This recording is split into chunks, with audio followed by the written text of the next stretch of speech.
I'd like to begin our meeting by acknowledging that we are gathered today on the traditional lands of the Anishinaabe, Haudenosaunee, Lenape-Pewak, and Attawandaron peoples. We honor and respect the history, languages, and culture of the diverse Indigenous people who call this territory home. We acknowledge all the treaties that are specific to this area.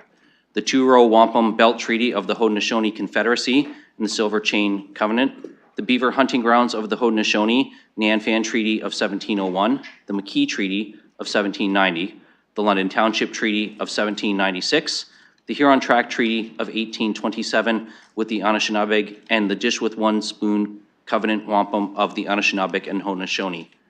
The three Indigenous nations that are neighbors to London are the Chippewa of the Thames First Nation, the Oneida Nation of the Thames, and the Munsee Delaware Nation, all who continue to live as sovereign nations with individual and unique languages, cultures, and customs.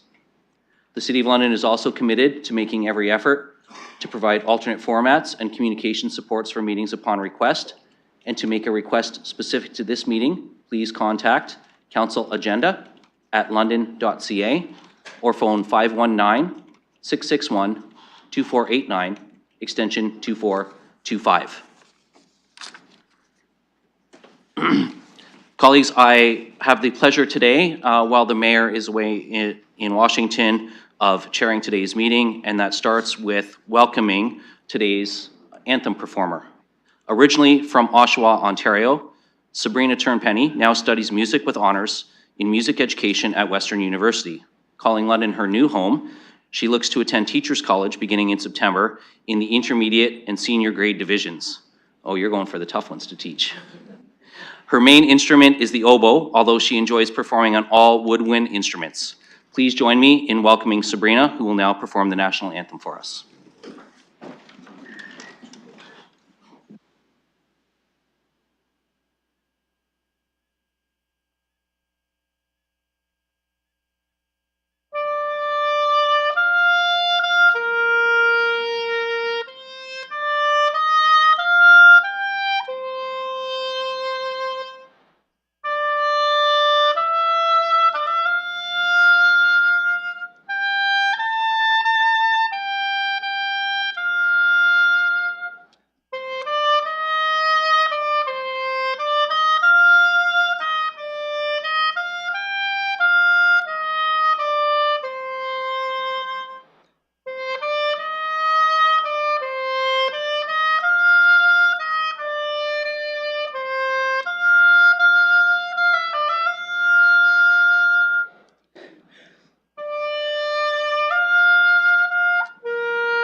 Colleagues, moving on in our agenda, I'm going to first look for disclosures of pecuniary interest. Councillor Pelosa.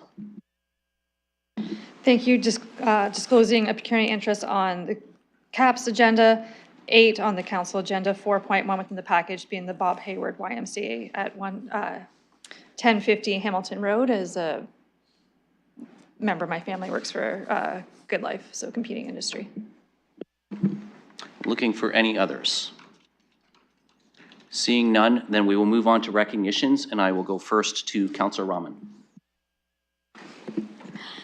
Thank you, Deputy Mayor Lewis. I rise today to recognize London Hydro. I know for many Londoners this morning, they might have been dealing with a power outage this morning that made your commute and your morning a little hairy, but that was Hydro 1 and not London Hydro.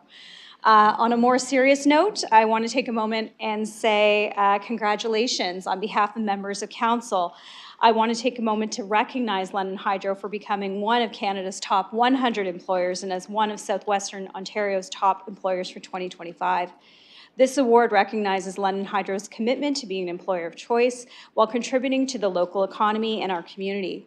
By offering graduates the chance to join an exciting and innovative company that has vision beyond poles and wires, London Hydro continues to set themselves apart.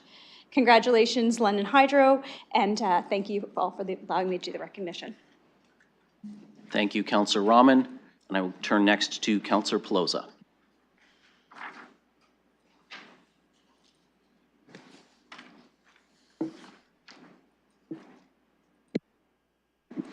Thank you, Mr. Presiding Officer. It is with great pleasure, for those who haven't had a chance to visit yet, to announce that the Children's Museum has successfully relocated to 100 Kellogg. Their doors are open with long lines, so please reserve your space online ahead of time.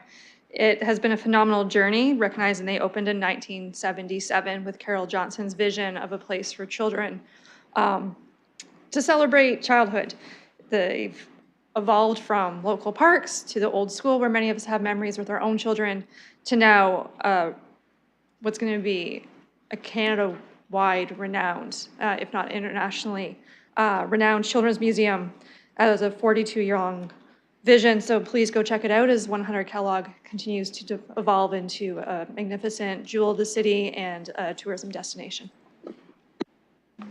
Thank you, Councillor Pelosa, and I will turn next to Councillor Lehman. Thank you, Acting Mayor. London is home to world-class utilities, world-class facilities like Children's Museum, which is fantastic to hear their new spot is up and running. But we're also home to amazing world-class athletes. How many times have we celebrated athletic achievement in here, whether it's Olympics or hockey or Canadian football? There was a little match on Sunday that some of you might have been aware of. And I'd like to recognize Sydney Brown. Sydney is London's own, who's not only the first Londoner to play in the Super Bowl, but the first Londoner to win the Super Bowl, helping his Philadelphia Eagles destroy, well, it depends on who you're a fan of. The interesting thing about Sydney, it's one thing to achieve excellence in whatever field you're in his case, it's sport, football. But when you drill down, you see what Sydney and his brother Chase who plays for the Cincinnati Bengals, what they have managed to achieve given the upbringing they have. They had a very challenging upbringing and in fact experiencing homelessness. And despite that, they overcame challenges through perseverance and drive to achieve greatness. But along the way they had help. They had help with their high school and many teachers, and specifically their coach Dave Martin over at South there. And I think about how many thousands of kids come through those folks and the impact that they have on their lives to get them into a great path. And finally, I think the most important person to recognize here is Sydney's and Chase's mom, Rachel Brown. Rachel gave everything to her kids, sacrificing much to ensure the success of her kids, despite the hardships that they face. So well done to all, and great to see Londoners achieve excellence. Thank you, Councillor Lehman, and I'm going to rise and offer a recognition of my own. And colleagues, the reason I'm rising today is last week I had the privilege of joining the London Police for an overnight ride-along shift from 7 p.m. to 7 a.m. with Sergeant Chris Golder, and it was quite a night of activity, and I want to share that with you because early in the shift we went lights and sirens to an active break and enter code 1 call. Not long after that code was cleared, We were pulling over a driver for unsafe driving in the downtown core. Throughout the shift, we had 2 different calls that involved stabbings to respond to, which thankfully ended up as relatively minor injuries with trips to the hospital and individuals taken into custody. I also had the opportunity to see our Coast team respond firsthand, dealing with an individual who was both homeless and someone who was known to have some mental health and addiction issues. Not only did the Coast team respond quickly, but with the assistance of an outreach worker from Atlosa and with the cooperation of the Salvation Army, the Coast team was able to get that person into a stable overnight bed situation and did so demonstrating compassion and patience, reinforcing for me just how valuable the Coast program is in our police response to challenges in our community. We also had to respond to a call of a domestic disturbance reported by a neighbor who believed a gun might be involved. Thankfully, that was not the case, but it still required officers to deploy and investigate, not knowing whether or not they were going to be walking into harm's way. We stopped on another traffic stop made by an officer where a driver with a suspended license had their vehicle impounded and was also charged with dangerous driving, taking another dangerous driver off the road that night. It's a pretty mixed bag of activities, and well into the deep of the night when it seemed like things might be calming and going quiet for the rest of the shift, another Code 1 call came in reporting a robbery at gunpoint at a residence. Lights and sirens went on again, and en route we heard that the suspects had escaped in a carjacking vehicle. But our quick responding officers were not only able to stop the vehicle without injury to anyone, but seized not only an illegal handgun, but a significant quantity of crystal meth, as well as a number of hydromorphine pills from a safe supply program, and taking the suspects into custody. So it was quite a night in terms of seeing what our officers deal with every day. I would also be remiss if I didn't take a quick moment to mention that freezing rain began sometime around 4 a.m. And no sooner did that start coming down than I saw our city salt trucks out on the roads doing their best to keep the roads safe for the coming morning commute. Throughout the course of the shift, I had a chance to interact with a number of officers, one who had earlier in the day attended an opioid overdose death, and another who had to attend a hanging death. I heard for myself some of the difficult situations that our officers experience every day in doing their jobs, and I wanted to share that with you. Over the course of my 12-hour shift, the London Police really did illustrate how these men and women show up for work every day, not knowing what they will encounter, what dangers they may face, whether or not they may even come home at the end of their shift. I participated in a ride-along on my last term of council, but I wanted to see for myself the changes. So it's really important for me that I share this with you. The last time I was on a ride-along call, the call queue throughout the shift approached 200 calls. This shift, over the course of 12 hours, the call queue only exceeded 30 calls for a brief period of time between about 10 p.m. and about 1 a.m. Before it remained under 30 calls for the rest of the night. Officers were responding quickly, getting to the scene, and calling and getting those Code 1 calls cleared. But they were also able to get Code 2 calls cleared as well. And perhaps most importantly, from the pre-shift assignment period to the interactions throughout the night, I saw a renewed sense of commitment and optimism from our officers. I saw an increased ability for them to respond proactively to bad behaviors on the road or to provide backup to fellow officers on potentially dangerous calls, because they weren't dealing with a 200 call queue. They could actually see the bottom of the screen. And I saw that professionalism and sense of pride in what they were doing. I saw in them hope that our city can be a safe place again. So in closing, I want to recognize and thank Sergeant Golder and all the men and women of 3 Division who were on shift with me that night for letting me ride along shotgun with them and experience for myself their daily realities, their commitment to our city. They do the uniform and they do London proud. Thank you.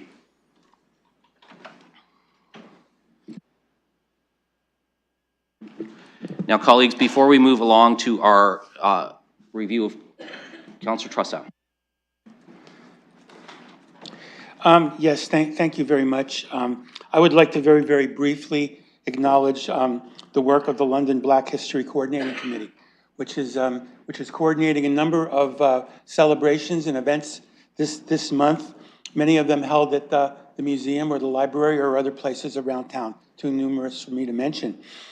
They seek to engage the community in celebrating Black History Month through organizing, supporting, and collaborating with community organizations on programs and activities that are available in the region to educate, inform, and uplift. And before the end of the month, I hope everyone in this room gets the opportunity to go to one of these events.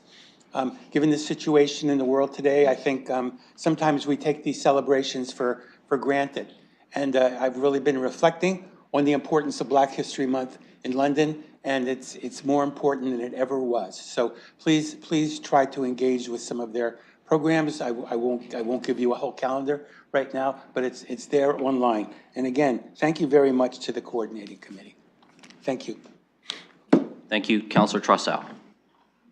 Colleagues, before we proceed with the remainder of our agenda, those of you who have a visual on eScribe or on Zoom will know that Mayor Morgan has been able to join us. He's not able to stay for the whole meeting, but he is able to join us. And I believe there's a request to consider a change of order. The mayor did provide a notice of motion. So I'm going to look to Councillor Van Meerbergen. Councillor Hillier was second, a move of a change of order so that we can deal with the notice of motion as the first item on our agenda while the mayor is with us. And so I will look to the clerk to open the vote on the change of order.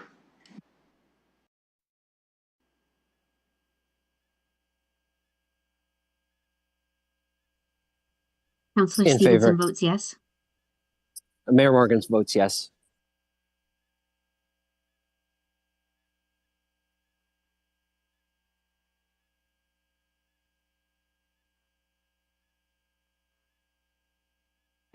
Sorry, just give the clerks a moment and they'll get that vote open.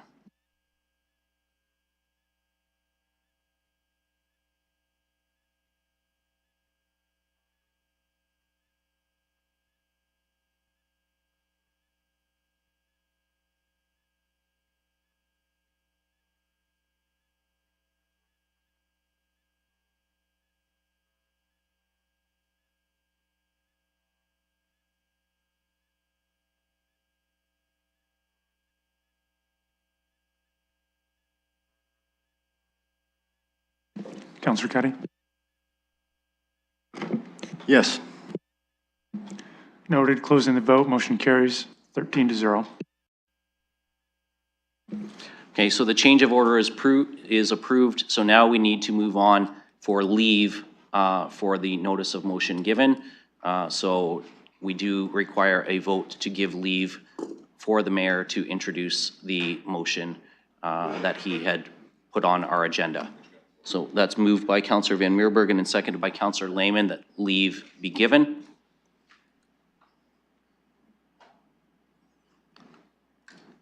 And we will look to the clerks to open the vote as soon as they have that ready for us.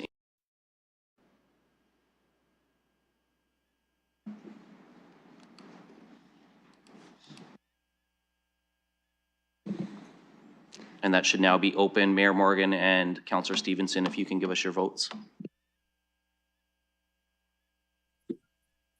Mayor Morgan's in favor. Closing the vote. Motion carries 13-0. Thank you, colleagues. So leave has been given. Mayor Morgan, I will now move to you to introduce your motion. Thanks, colleagues. So I wanted to bring forward a motion that a number of municipal councils and are considering at this moment. There's been a number that have passed. You have it on the agenda before you. I apologize, I don't have a copy in front of me. I'm just walking between meetings. It essentially does a few things. One is takes a look at our procurement policies and has staff report back. You know, my understanding is that the City of London's procurement policy is, oh, you know what, maybe, Chair, do you want me just to say I'm willing to put the motion on the floor and then provide rationale if there's a seconder? Yes, and Councillor Van Meerbergen has indicated his second, so you do have a seconder. So if we can get the motion on the floor, then we can go to you for your rationale. Great. Let me know when. Okay, the clerks say you can go ahead now. Okay, so this is as I said, a motion that a number of mayors and councillors are bringing to their councils across the country. It was something we talked about at the Big City Mayors meeting in Ottawa. It's something that the Ontario Big City Mayors meeting discussed as well. And it's a general review of our procurement policies to see where we may be able to ensure that we're supporting Canadian businesses buying Canadian, supporting local industries. There will be some restrictions on that. We do have current international trade agreements that we have to follow. We also have existing policies that we have to follow, but like many cities, we're doing a review. Now, it's my anticipation that we are probably fairly heavily locally supporting, given the types of infrastructure that we purchase. But it's a general review that the province is looking at, federal government is looking at, and many municipalities are. The other parts of the motion too involve supporting a Team Canada approach to the current trade disruptions. I could tell you just from my time here in Washington, there's a lot of support from Americans for Canada and what we're doing. There's not a lot of people who support the idea of tariffs. But the one thing that has been very clear is that the united approach that Canadians are taking is very effective. And not only are we reaching out from the federal government to those counterparts, to the provincial premiers, to their counterparts, but through mayors and mayors associations, through the National League of Cities and U.S. Conference of Mayors, we've been reaching out. That approach is very effective. And so I'm looking for a general endorsement of the work that we're doing and the continued work on this. It will move very quickly. And it has been moving very quickly, especially with the announcement of steel and aluminum tariffs. That was all the talk today, of course. That executive order has not been finalized yet, and we have some time on that until March as well.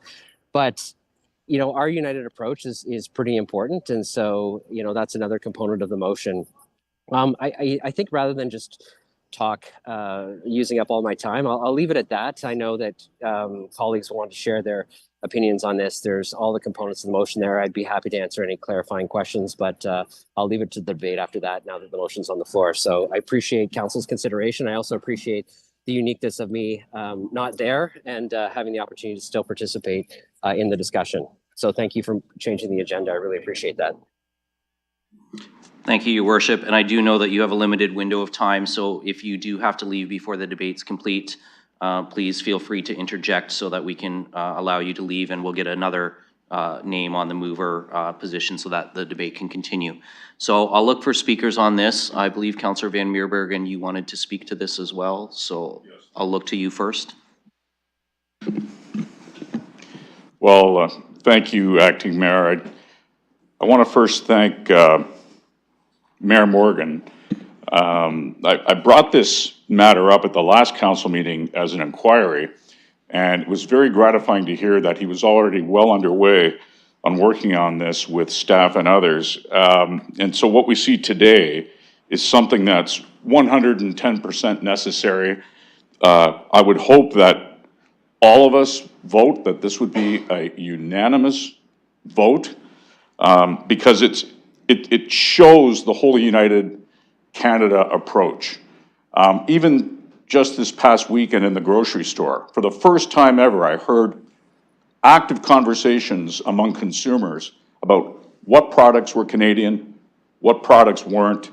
It was very important to everyone, certainly that I saw, and I think it's just going to snowball and get even bigger. And so the comment that the mayor made, that if we stay united, we will have a huge effect, is very, very true. I mean, humans have been trading for thousands of years. Trade is instinctive to our nature. Why? Because it benefits all parties concerned. It raises our standard of living. There are only benefits, and that's why trade has, throughout the eons and millennia, has always been fundamental to our relationships. So whether this tribe had this product, that tribe did not, This tribe, though, had something else. They could swap and trade.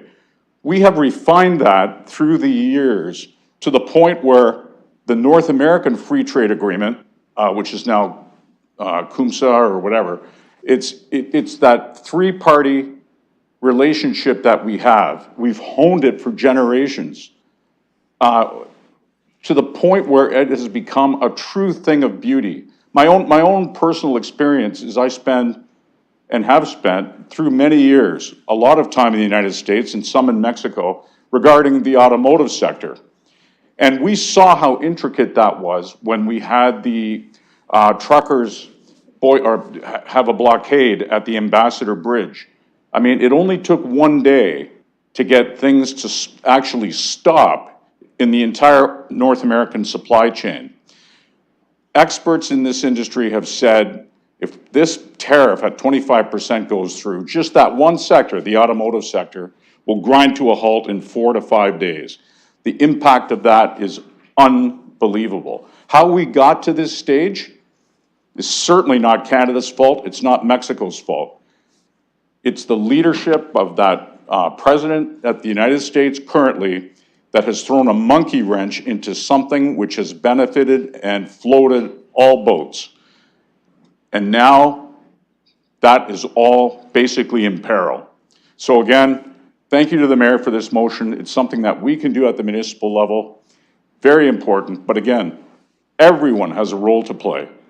Everyone can do their part in the choices we make, the purchases we make, and so on. So again, I would hope that this would be a unanimous vote. Thank you. Thank you, Councillor Van Meerbergen. Looking for other speakers. Councillor Trossow. Thank you very much, and through the chair, I would like to second what my colleague just said. I think this is one of those situations where we're in fundamental agreement, and it's very unusual circumstances, very unfortunate circumstances that have brought us to this. So I'm going to join you by saying thank you to the mayor for bringing this forward. I will be supporting this. I would, however, you knew there was going to be another piece to this. I would, however, like to offer what I think would be a very, very minor and exceptionally friendly amendment. And I hope this will be okay. I would like to add in Part B from Canadian businesses, I'd like to add, and in particular, local businesses, end of quote, to the motion. Because I think while we're doing this, we also want to try to recognize that we do have other ongoing policies in our strategic plan and buying local and things like that. And I just want this to be moving in that same direction. So I would like to add in, and in particular, local businesses to the motion. Thank you very much. I'll remain standing. Okay, we'll look to see if there's a seconder for that amendment. Seconded by by multiple councillors. Seconded by Councillor Van Meerbergen. We'll go to him as the seconder of the original motion, and look to see if there's any discussion on the amendment. Councillor Hopkins and then Councillor Pelosa. Yeah, happy to support the amendment, and I just want to give my thanks to the mayor for meeting with local businesses last week in the community and having important conversations, and I hope they will continue as we deal with the tariffs and trade. Thank you. Thank you, Councillor. Councillor Pelosa. Thank you. Just wondering if I know we're just sending letters and advocating for ourselves, but is there any applied distance of what we're defining as local? Just we get into things, local offices, local suppliers, local employees, just flagging that as we do our work on the floor. Well, I can't speak to Councillor Trossow's intent, but I'll give him an opportunity to respond to his intent.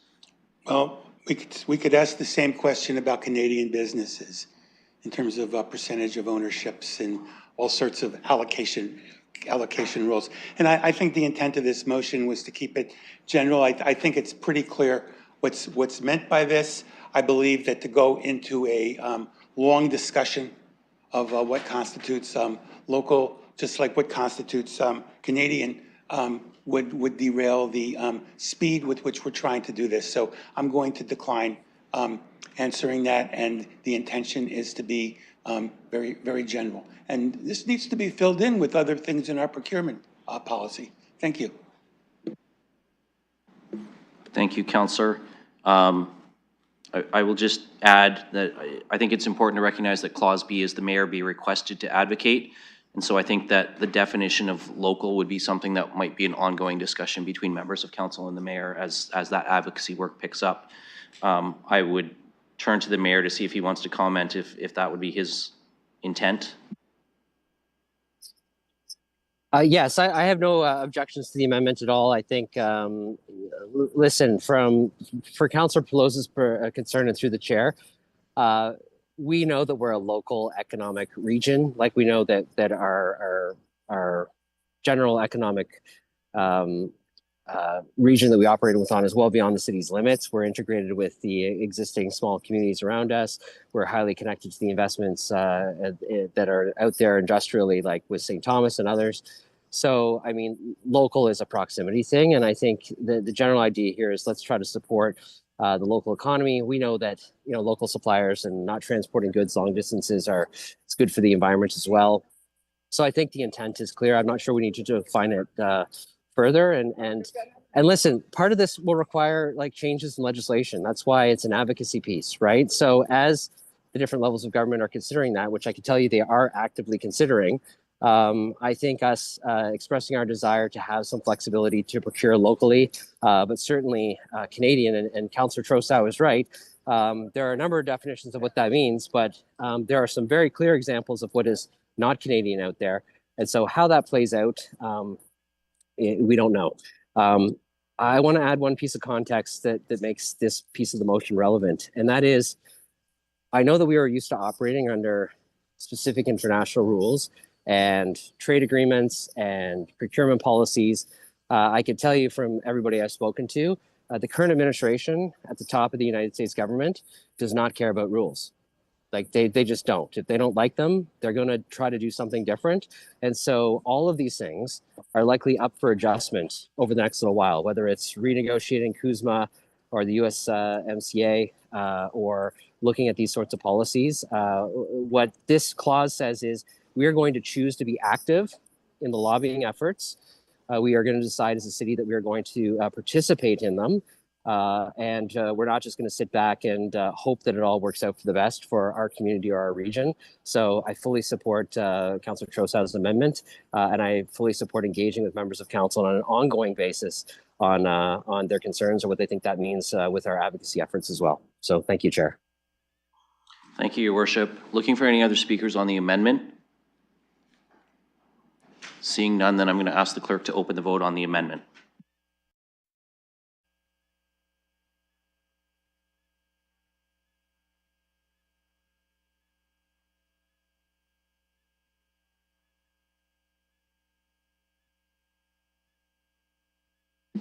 And your vote, Mayor Morgan?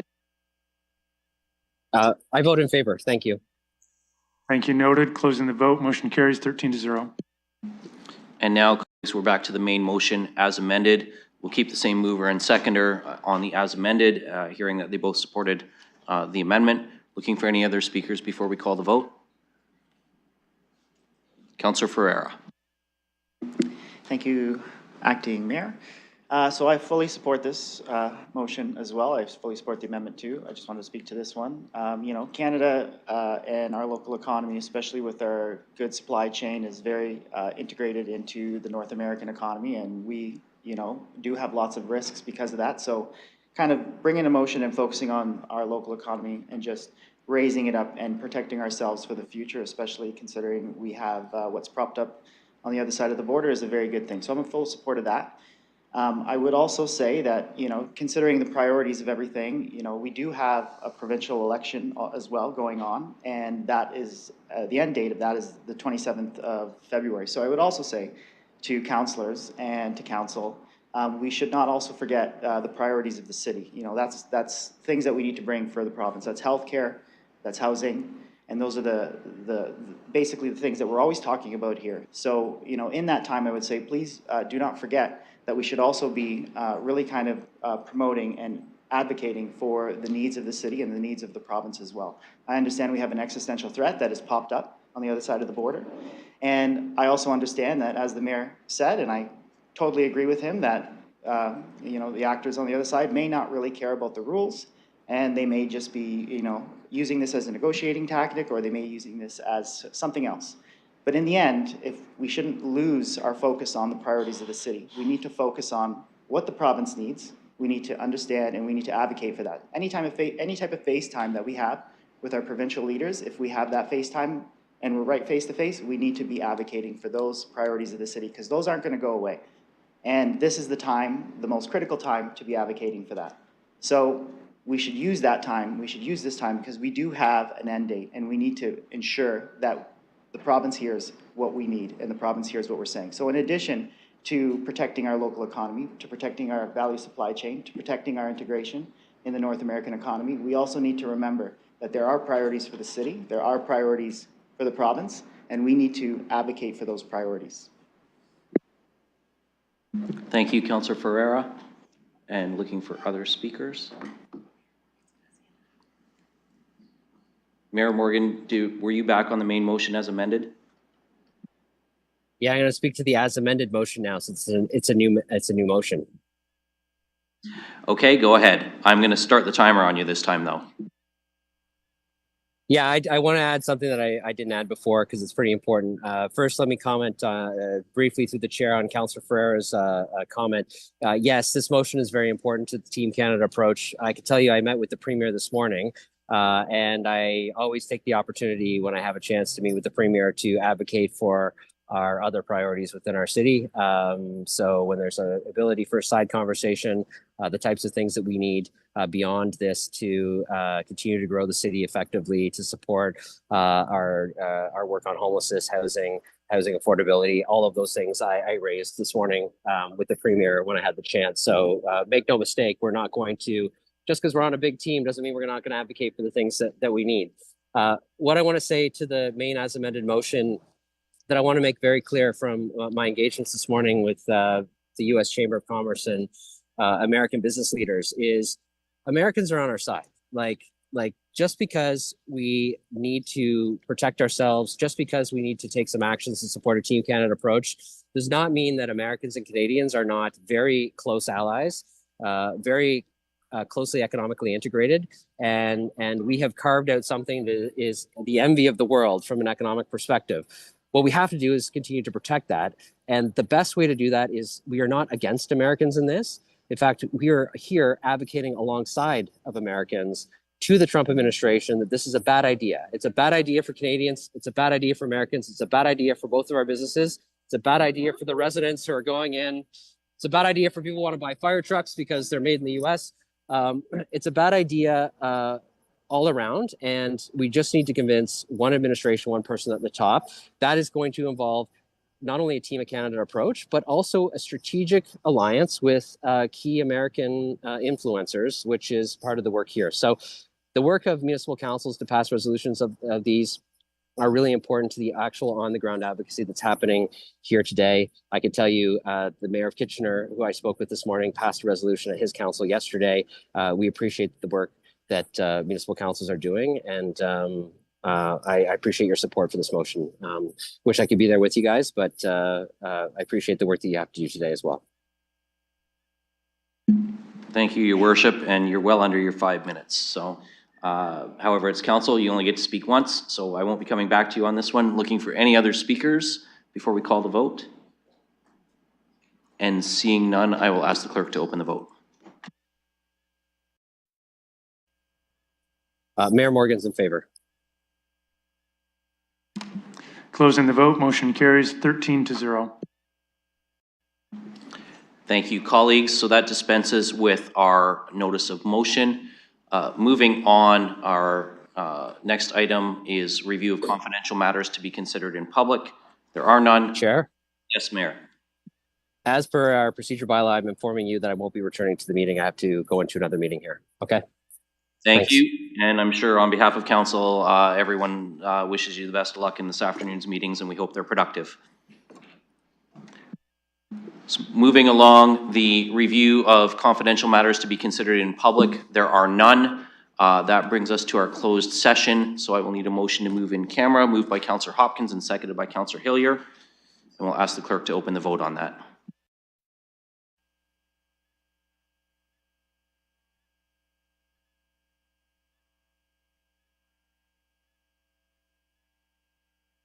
Councillor Trasso? Noted. Closing the vote, motion carries 12-0.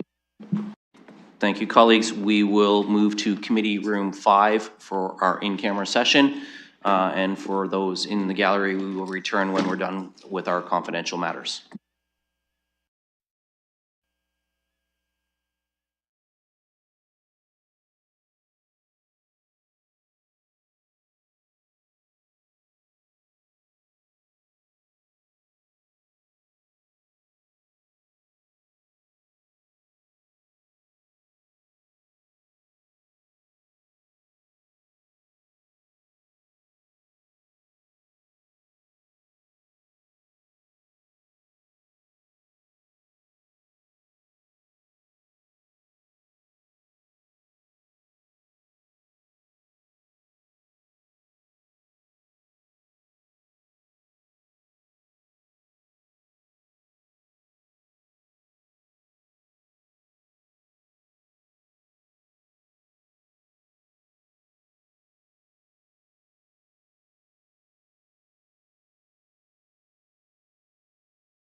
Okay, colleagues, moving on with our agenda. The next item is confirmation and signing of the minutes of the previous meetings.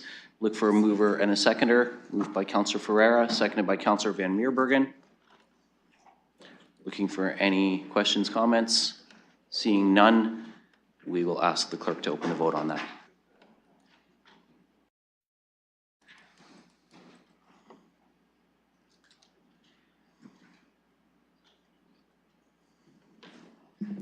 Councillor Stevenson? Councillor Stevenson votes yes. Noted. Thank you. Closing the vote. Motion carries 11-0. Thank you, colleagues. Moving on, the next item is communications and petitions, of which there are several. I'm going to look for a motion to refer them all to the appropriate agenda items. Moved by Councillor Hillier and seconded by Councillor Cuddy. And I will ask the clerk to open the vote on that.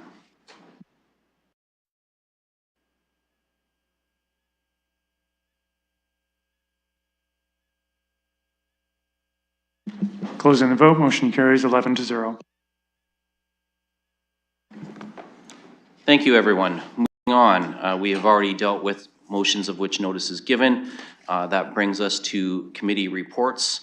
And the first item is the third report of the Community and Protective Services Committee. I will look to Councillor Ferreira. I know you have some items that you need to pull, so if you can indicate which ones you're going to put on the floor first, and then we'll deal with those that are pulled. Thank you, Acting Mayor. Pleased to put the third report of the Community Protective Services Committee on the floor. I have a request. I know that there's some motions for item 6, 2.5, that's unsheltered homelessness encampment initiative and incremental reaching home funding allocations. So I'll pull that. I also have a declaration of interest for item 8, that's 4.1 Bob Hayward YMCA at 1050 Hamilton Road. So I'll pull that too. I haven't had any other pull requests. Councillor Stevenson. Thank you. I'd like to pull 8.15. Okay, so that would be item 5, Councillor Ferreira. So if you can have that one pulled from your first motion. Okay, I can pull that as well. Okay, so as long as there's no other pull requests, I will move items 1 through 4, item 7, and item 9. Okay, so that's on the floor. We're looking for any discussion on those items. Seeing none, then I will ask the clerk to open the vote.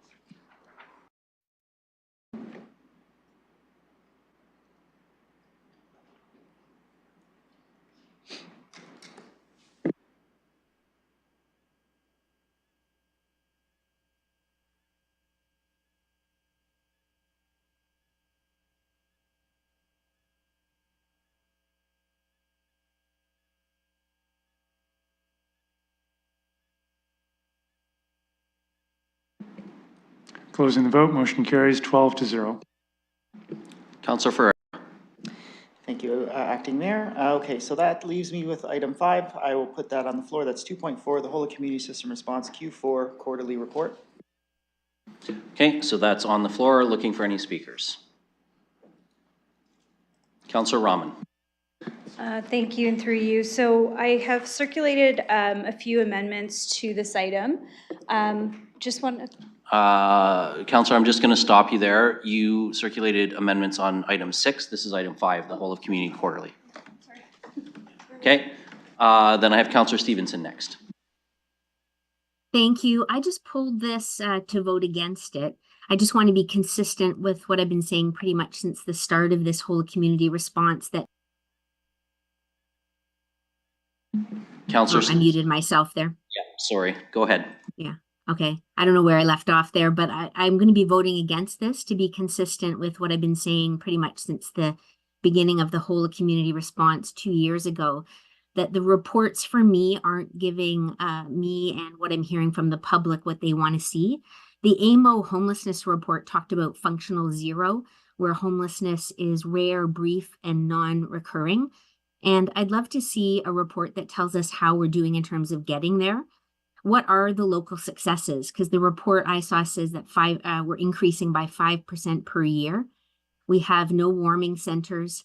We have no shelter guidelines. We have no guidelines for resting spaces. I see other cities with reports on occupancy, length of stay, calls for fire, police, and ambulance. I don't see financial projections on the funding for centers that we have and what's going to be coming due. There's no reporting of the number of deaths, no plan to address the increasing numbers. There's no plan to address the safety concerns in our shelters that we talked about in our strategic plan. And there's no plan to address the oversaturation in Old East Village in the core area.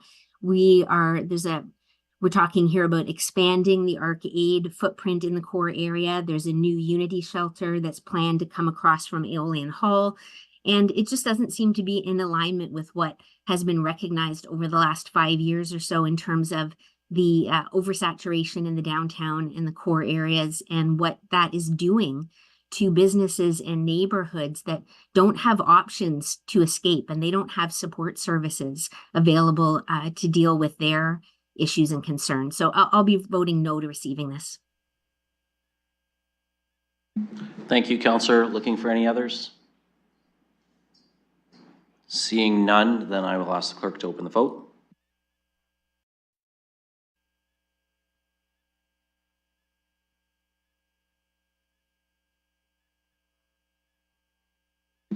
Closing the vote. Motion carries 11-1. Thank you, Councillor Ferreira. I'm going to go to you to put item 6 on the floor. I will advise colleagues, a number of councillors have reached out asking for things to be voted on separately. Some amendments have been circulated. I'm going to deal with those as efficiently as we can. We will block those that can be dealt with in a block. We will deal with those separately that need to be dealt with separately. I will go in the order that they were forwarded to me as requested by the chair. So I'm going to start with Councillor Ferreira. If you could put item 6 on the floor, and then we'll go from there. I can. All right, so that's item 6, 2.5, unsheltered homelessness, encampment initiative, and incremental reaching home funding allocations. I'll put that on the floor. Thank you. So I will now advise colleagues in terms of proceeding on this item. We have a couple of items that relate to funding for ATLOSA. We will deal with those in a block unless people want them dealt with separately. We have motions from Councillor Rahman to amend clauses D and clause H. I believe, and councillors will correct me if I'm wrong on this as we go. Councillor Lehman wants clause E dealt with separately. And I believe Councillor Ferreira, you also have a change that you want to make with clause B. So I'm going to start with Councillor Rahman. We will deal with your proposals first. Then we will move to Councillor Lehman's request, and then we will move to Councillor Ferreira's request, and then we will deal with the main motion as amended with however that works out as we proceed through our debate and decision making here. So Councillor Rahman, I will go to you first. Thank you, and through you. So what I've circulated to members of council is the following actions be taken with respect to unsheltered homelessness, encampment initiatives, UHEI, and incremental reaching home funding allocations in this report as outlined. So this is amendments to the following. That Part D related to an amendment to the existing municipal purchase of service agreement with the Arcade Street Mission for the period of April 1st, 2025 to March 31st, 2026 be referred to Civic Administration to examine options for beds in place of day spaces with any service provider who can provide the beds without subcontracting. That Part H be amended to read the use of Housing Stability Services budget for a total of up to $1.4 million be approved to support costs associated with the provision of basic human needs using the UHEI and Reaching Home incremental funding from January 1st, 2025 through March 31st, 2026. So that was just to amend the language to read provisions of basic human needs. And the last part, those are the two parts for that motion that I'm bringing forward as a change. And I don't know if I can hold to speak to them at the end if I have a seconder. You can. I'm going to just see, because people may want to vote differently on your amendment to D and your amendment to H. So I'm going to see if we can deal with those as separate amendments. So, excuse me, I will just have you read your amendment to D again, look for a seconder. We'll dispense with that, and then we'll move to your amendment for H. Sure. So D is relating to an amendment to the existing municipal purchase of service agreement with the Arcade Street Mission for the period of April 1st, 2025 to March 31st, 2026. Be referred to Civic Administration to examine options for beds in place of day drop-in spaces with any service provider who can provide the beds without subcontracting. And is there a seconder for that? Councillor Lehman. Okay. Do you want me to go to you for your rationale now, or do you want me to open it to the floor? Okay, so we'll open that to the floor first, and Councillor Rahman's going to reserve her right to come back and speak to her rationale.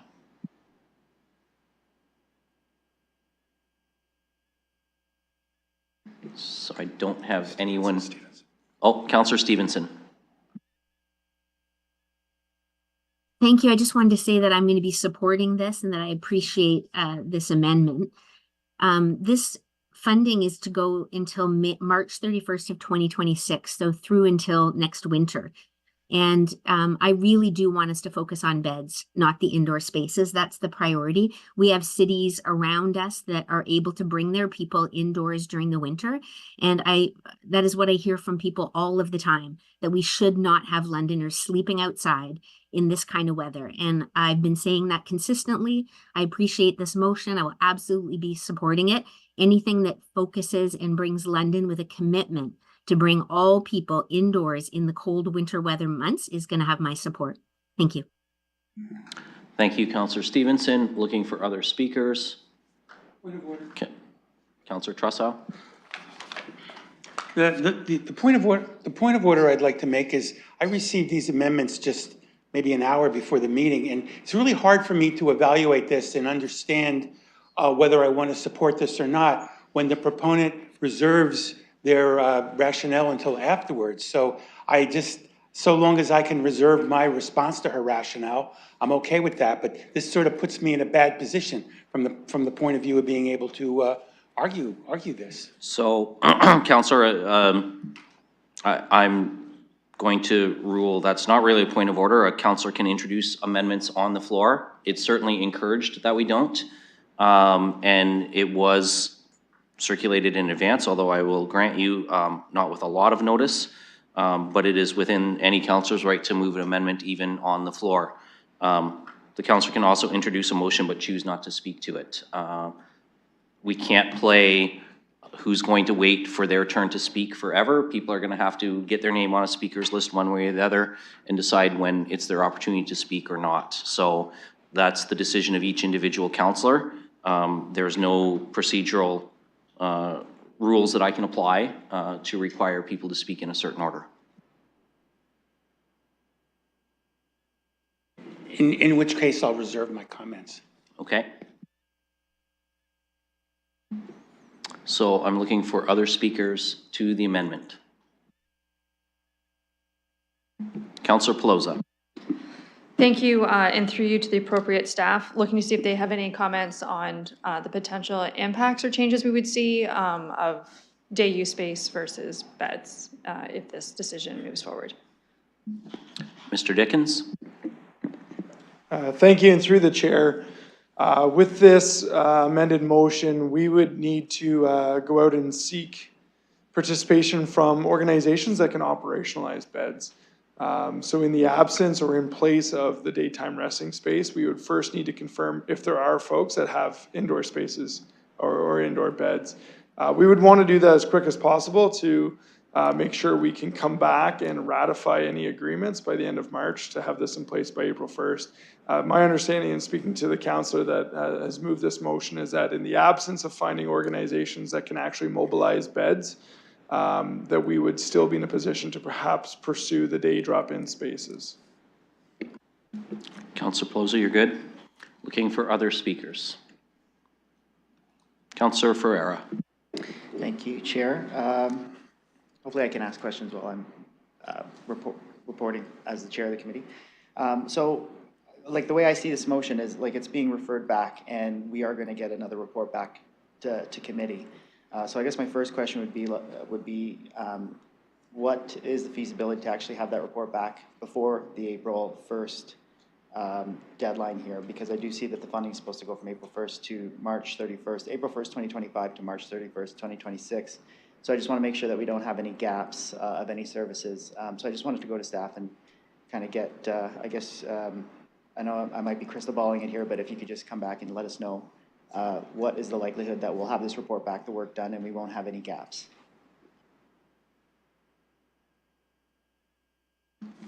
Mr. Dickens, if I can get you to pause for just one moment, please.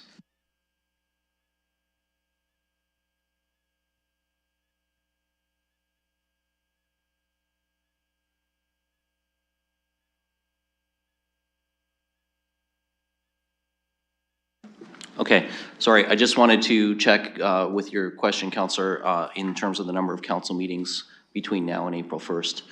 There is one on March the 4th, and then the following one is April 1st. Mr. Dickens, if you'd like to go ahead now with your response. Thank you through the chair. So we would look to move as quick as possible to determine what's available in the community. We have understanding following whatever procurement process we can in terms of some sort of expression of interest or some sort of call out to organizations to be able to do this. The business case that was endorsed by council from the ARC was a direct solicitation. So that was a procurement process that we followed. This would require us to embark on some form of procurement process to go out and find vendors to deliver some type of beds within this budget. To be able to hit the CAPS meeting that is coming up later this month, I think would be outside the realm of possibility. So we would at best be targeting the March 17th CAPS.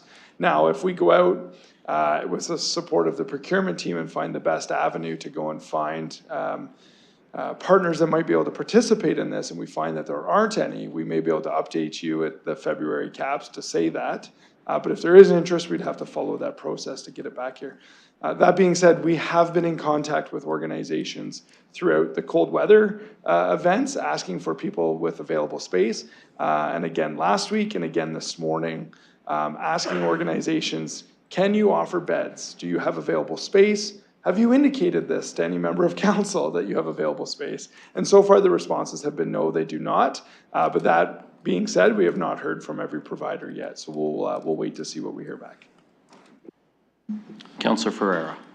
All right, thank you for that. I'm just concerned with the potential gap that may arise, but I do want to pursue this because I do see what the councillor is saying. I'm just worried about any lack of contingency that we might have in that situation. So if we were to miss that next CAPS deadline, and I'm sorry, through the chair, when was the 2 council meetings that you said?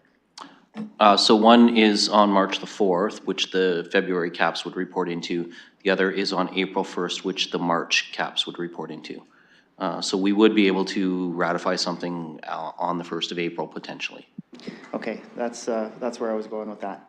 What would be the wind-up from that ratification at council to actually provide the funding? Is there any time space between the April 1st, my question basically is I'm just worried about that gap in funding again, and I do know it takes time on the administrative side to provide the funding. So I guess not asking the agency if they can float the cash, but is there any concern that you see for the wind-up to be able to provide that funding after the April 1st council meeting? Mr. Dickens? Through the chair, thank you. I mean, there is going to be some time to execute agreements and to negotiate those contracts and have those signed and in place by both parties. That being said, if there is some agreement in place that council passes this on April 1st, that perhaps services can commence, and we would just take the time to ratify those agreements and proceed. They're fairly standard agreements. I think one of the risks here is understanding the impact that if the day space is no longer something that's being pursued, that I would need to better understand what the impact that is to the ARC and their ability to operate the beds, the 70 beds at Corona Morner, and what that means for their ability to support people. And if those two things are linked, which I expect they would be, there may be impacts in those operational services as well. Councillor Ferreira. Thank you, Chair.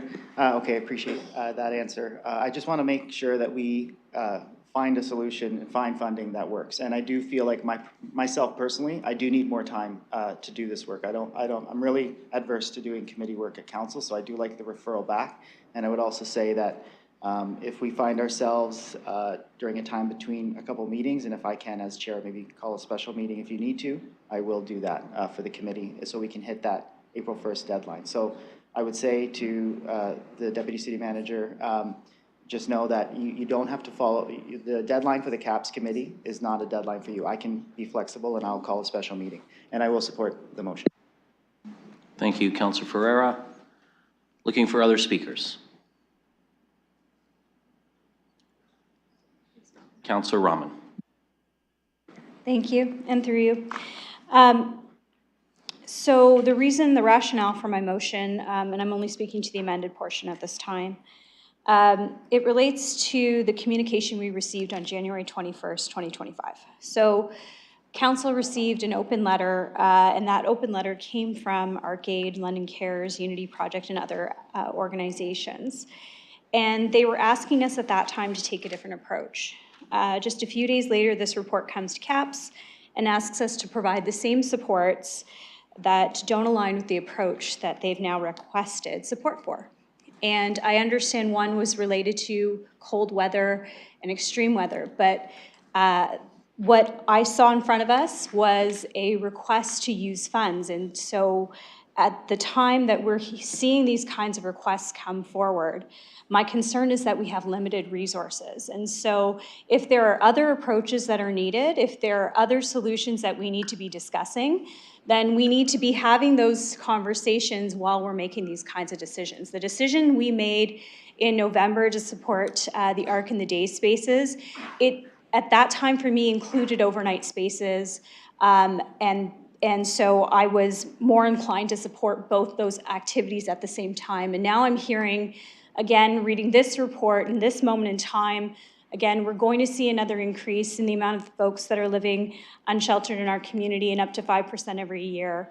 And with that, we have to keep asking ourselves, is this the best way to use our resources? And going back out to partners in the community to say, are there any avenues that we haven't explored, any beds available that we haven't, that haven't materialized yet? Although this funding would start April 1st to March 2026, part of that was our decision-making. We were the ones that created that timeline to say we wanted to make sure that there were ongoing spaces, day spaces. But we're hearing overwhelmingly from organizations that we need to get people inside and we need to get them out of the cold. Well, cold weather is here now, and it will hit again in November or October and November of next year again. So are we going to continue down the path where we continue to put money into solutions and then the community comes back to us and says this isn't working? So I want to take us to a different place in this conversation, explore all avenues, let any perhaps stones that haven't been unturned at this point be turned, and have those discussions with the possibility of that 1.4 million on the table. And I'll speak to some other portions of the rest of the motion later, which I think also intertwine with this. But that's my rationale for that component of this motion in front of us. I will also say that, again, I want to be very clear that I'm supportive of basic supports, basic needs, and I'm supportive of beds. And those are the two amendments that I've put forward today for that reason. We need to peel back some of the layers and see what we're doing and make sure that we're providing and meeting people's needs as much as possible with the limited dollars we have. Thank you, Councillor. Councillor Trossow. Thank you very much, and through the chair, I'm going to be opposing this amendment, and I would urge other councillors to oppose the amendment. I really would have valued very much having had the opportunity to see this earlier, ideally on the added agenda so other people could react to it too. I have very serious concerns about, once again, things unravel between committee time and council time. Here we are not only doing committee work at council, but talking about deferring it so we can do more committee work. And I think we really had a fulsome discussion of this at the committee.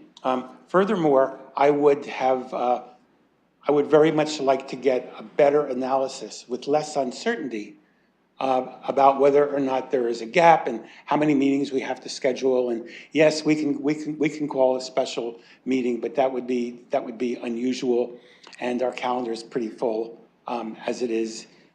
Anyway, so I'm going to vote no on this amendment, and I'm going to support the motion that came from committee as it is. And if something needs to be fixed later, we can do that. But I don't like doing this level of committee work at City Council. Thank you for indulging me.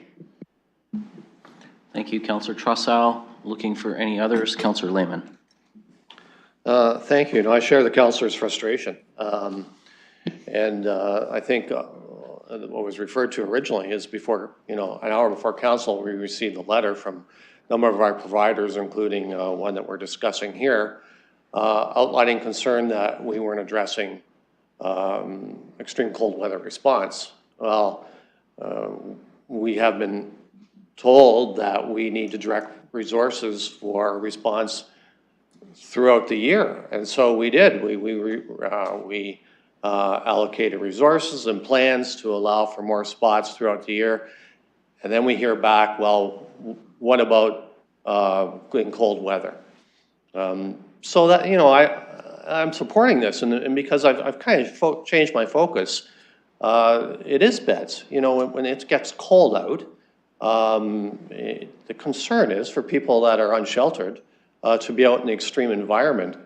Unfortunately, we have limited resources, both in money and both with staff and agencies, et cetera. Where do we focus those limited resources? I think we got to get back to focusing more on those that provide shelter in extreme environment. And the other thing, with the councillor's concern about last minute is between the committee and now, all sorts of numbers were being presented to us it kind of was in flux. So, I share those concerns. We need more time to study financial implications, staffing implications, direction that we're going. So this particular amendment, I support, because I truly believe what I've experienced in during this winter, which has been unusually, maybe usually harsh, but over the past few winters, maybe unusually mild, which has maybe taken our eye off the ball a bit. We have to really focus on what's truly dangerous out there with extreme cold and getting those folks, best as possible, in shelter. Councillor Hopkins. Yeah, thank you, Mr. Presiding Mayor. I would like to maybe just speak to A. I have no concerns with B, but so we're not on the main motion, Councillor. Right now, we're just A? on the amendment to D from Councillor Rahman, which is the referral. On D, I'm sorry, I've got A's and B's and D's floating by, and I just want to make comments about these changes that are going on here. And I know we all want to provide the best care for our vulnerable population, but I do have some concerns here. When we make decisions here at council, the consequences of those decisions, I don't think we really truly understand. I gather now that we're going to be referring this back to look at a possible provider and have that reported back to us. I do appreciate staff's comments about they'd have to work on this right away, and I wonder if the councillor would be open to a friendly amendment to allow that this information come back to us for March the 4th. I think if we wait till April the 1st, we're really cutting it short. When I hear concerns, and again, it gets back to the implications of these decisions we're making here this afternoon, I haven't fully grasped. And so not really understanding the day spaces and what that will happen at ARC-AID. I really feel we need a little bit of time for us as a council to understand what we're doing. So having said that, I would like to maybe ask that this come back to whatever that CAPS meeting is before March the 4th. I assume it was March the 4th council meeting that was made. Yeah, so Councillor, I think it's important to point out that Mr. Dickens has already indicated they would not be able to meet that March 4th council meeting, that they might be able to provide an update at the February CAPS, but they would not have, that update would not be necessarily service agreements in place, that would have to follow that. Mr. Dickens, I'm going to go back to you to confirm that, because I don't want to put words in your mouth, but I think I heard you say you cannot meet the March 4th council meeting deadline. Thank you, through you, Chair. A week from today is the CAPS in February that precedes the March 4th council committee. So as we have been, we'll continue to speak to some of these service providers, but if there's action we need to take in terms of any type of procurement or opening that up to solicit bids or budgets or proposals, I don't see how we can get to you by next Tuesday with all of that information. We may be able to rule out this as an option by next Tuesday, and we can provide that update. Councillor? I appreciate knowing that, because as much as I wanted to support the referral going back to really look at opportunities, I do think I've got some concerns about the tight timelines here and the implications, so I won't be supporting it. Thank you. Looking for any other speakers? Seeing none, Councillor Pelosi, can I ask you to take the chair? Thank you. I have the chair and I am timing. Excellent, then I won't time myself. I am rising to indicate I will support the referral here. I know that there's a number of amendments. I think this is the time for me to say my piece, and it will relate to sort of all of them, but it's relevant to this one. And I'm going to repeat a little bit of what other councillors have said. Last year, we listened to our providers. We listened to our whole of community response that said, you need to move to an all-year response. And we had one provider who was willing to provide up to 90 additional overnight beds year-round. And we said, great, staff, go explore that, see what it works out. We floated some interim funding so that that could happen until we were able to get funding from senior levels of government, get that in place. But to Councillor Rahman's point, last month, we then received a letter from 8 service providers in the city saying, you're not doing enough in a cold weather alert. After having said, when we approved the 90 overnight beds to be year-round, that this was our winter response, that the winter response was simply not going to end. It was going to continue all year round. And you know, we are constantly told we need to listen to those working in the sector. Well, we're hearing that what's been committed is not working. I, however, agree with a number of my council colleagues that for me, I want my priority to be on overnight beds. That's where the priority is for me. And to underscore what Councillor Lehman was saying, in the last week, I've received 3 different sets of numbers. I don't know which one is actually valid anymore. And I'm not prepared to approve things that I'm not certain of at this point in time. So I'm going to support the referral. This is for services moving on in April. I will be supporting the other clause that speaks to the funding until the end of March, because I don't want to lose services in that gap. I do think, and we've seen it before on other contracts, if the contracts aren't ratified until April 8th or 9th, they can be retroactive to April 1st, and those service providers can still be paid for the services rendered.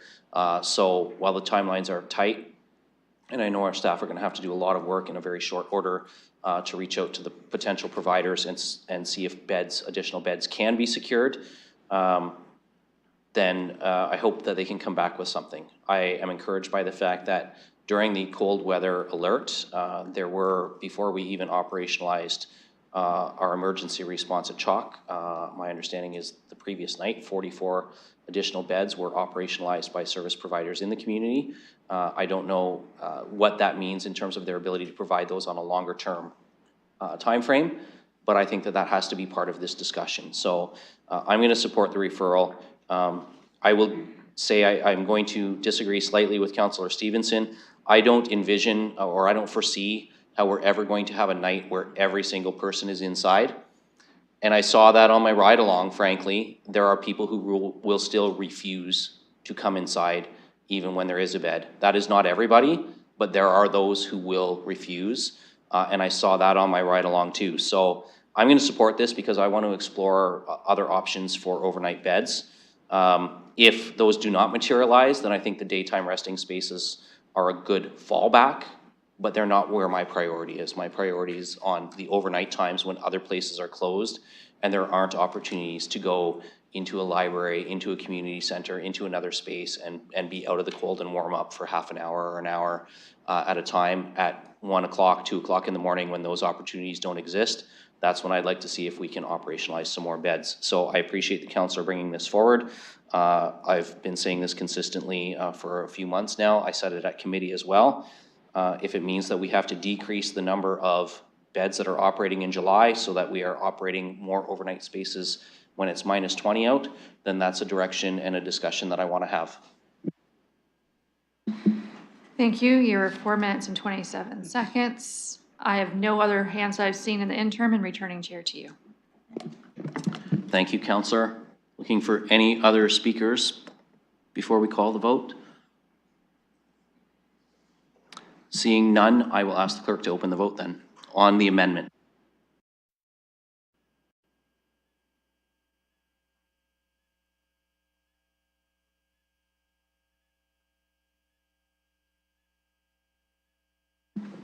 Closing the vote, motion carries 10-2.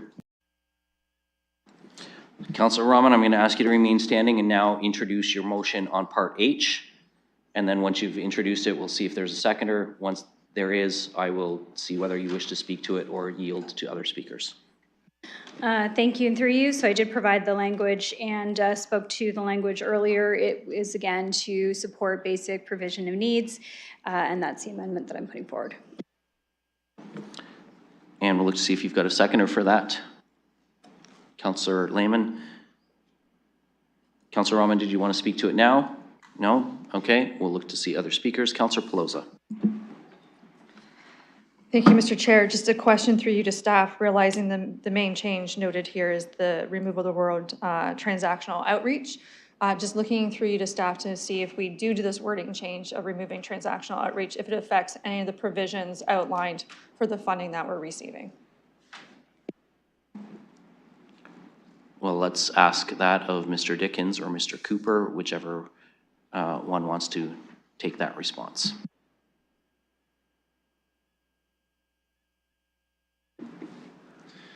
Through you, Chair. So this report is the how we propose using the federal funding that Council directed us to go and apply for, and directed us to go and seek out certain types of services to use this money for. So we went to the community and said, we've got Council direction, we've got a federal encampment fund. These are the types of things we're looking for. What would it look like to operationalize it? These are the types of initiatives that came back to us. If we remove the reference to transactional outreach, which infers we don't assign any funding to transactional outreach, we would need to look to somehow still provide that service or cease that service altogether. So the provision of basic human needs can take many shapes or forms. It could include daytime drop-in spaces, for example. It could look at showers, laundry, and access to meals, and direct care. Without transactional outreach, that would mean we wouldn't have a source of funding through this report, at least, to be able to fund outreach workers going out and actually checking on people that are living unsheltered or living outdoors and be able to meet their basic needs where they're at. So it would require a rethink of how we support people living outdoors. Councillor Pelosa. Thank you. I just thought it was important to note as we go through this conversation, how we define the provision of basic human needs. Thank you. Looking for other speakers. Councillor Trossard. I'll keep this very brief, and we're speaking to the amendment right now? Yes. I just cannot support the idea of not going forward with these types of services. You know, I think, you know, once again, we need to have a better understanding of what the implications of this amendment are, and my response to that is not to further delay it, but to approve what came through the committee. So I'll be voting no on this, and I'll leave it at that. Thank you. Looking for other speakers on the amendment, and Councillor Stevenson, you have your hand up. Yes, thank you. Again, I'm going to be supporting this. In the report, I had seen it talked about outreach workers where possible will use assertive engagement and motivational interviewing that support individuals in achieving their goals. And if this is included under transactional outreach, I want to support outreach that finds people in the parks and brings them inside. And I know when I read Windsor's proposals, that's what their outreach workers do. They create new shelter spaces and they send people out to encourage and to bring people indoors. When I sent an email asking for some details on this, it said that it was just general direction, the 1.4 million, that the encampment group must manage the 1.4 million over a 15-month period, knowing that the actual needs are greater than the funding available. I don't know who the encampment group is, and it also said that we didn't know who the providers were going to be for the outreach. So there's just not enough detail in this for me to agree to the 1.4 million. Well, I guess the amendment is just about changing it down to basic needs. So I'm going to be supporting that.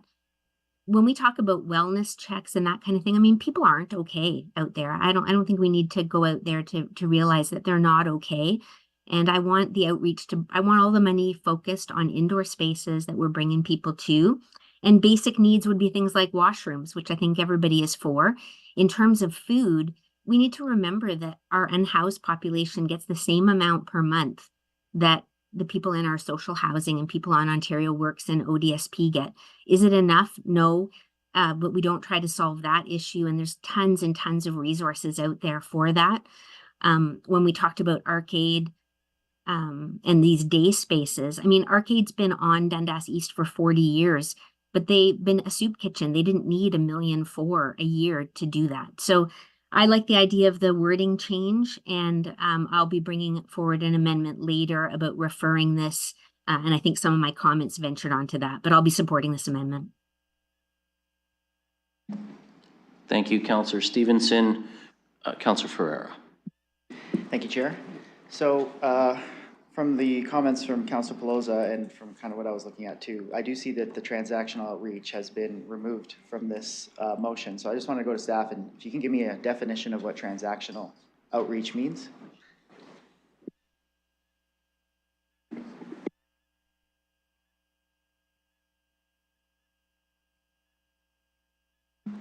Mr. Dickens.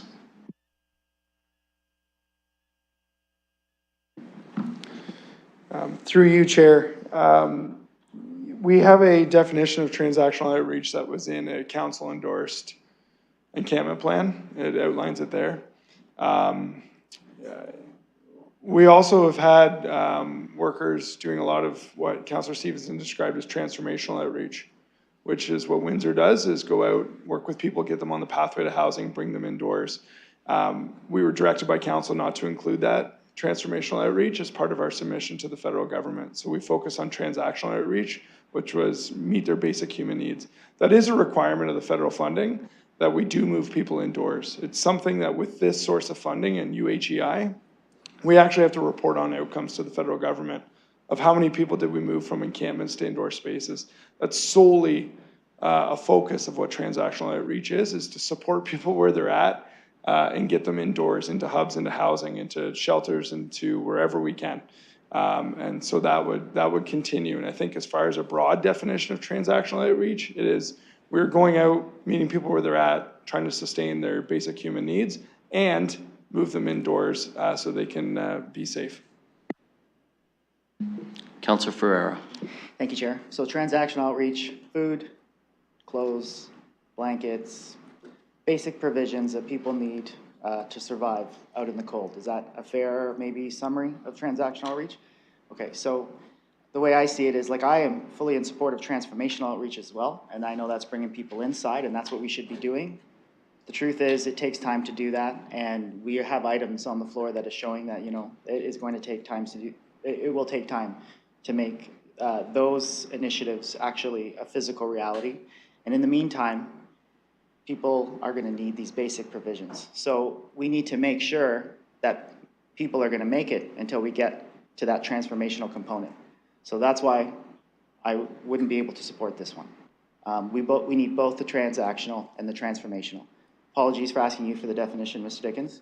I know what it was. I just wanted to point out that these are basic provisions that will sustain human life. Basic provisions that will help people survive who are outside, unsheltered, with no protections or supports like that. So we need to supply these the transactional outreach. So because of that, I wouldn't be able to support this motion.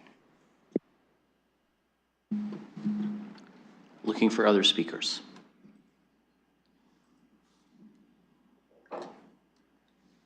Councillor Rahman.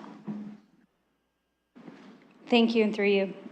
So I want to speak to why I was making this update into the language for this particular amendment.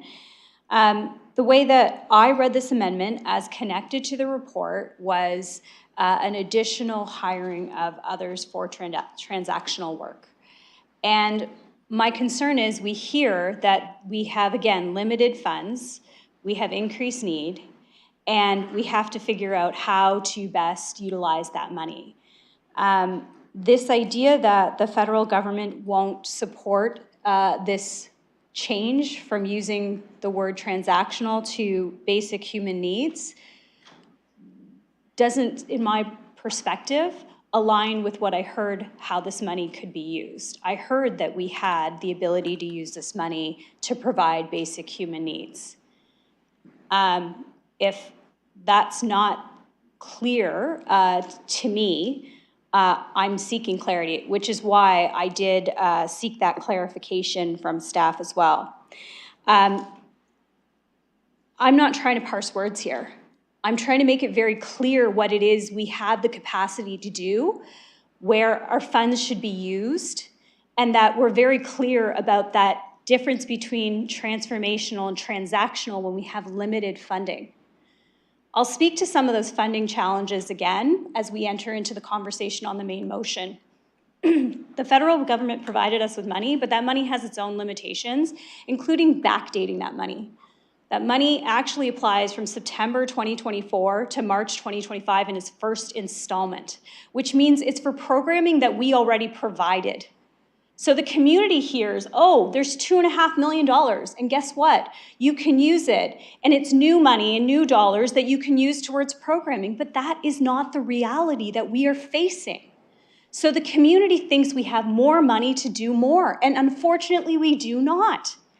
So we have to draw a line, and we have to say what we can provide, and we have to think about things like Maslow, and what are those hierarchy of needs for people, and what are those basic needs. This is not to in any way limit people from getting resources they need. It's to make sure that they have the resources that are going to make them survive. And I think that that is part of what we have to start refocusing on.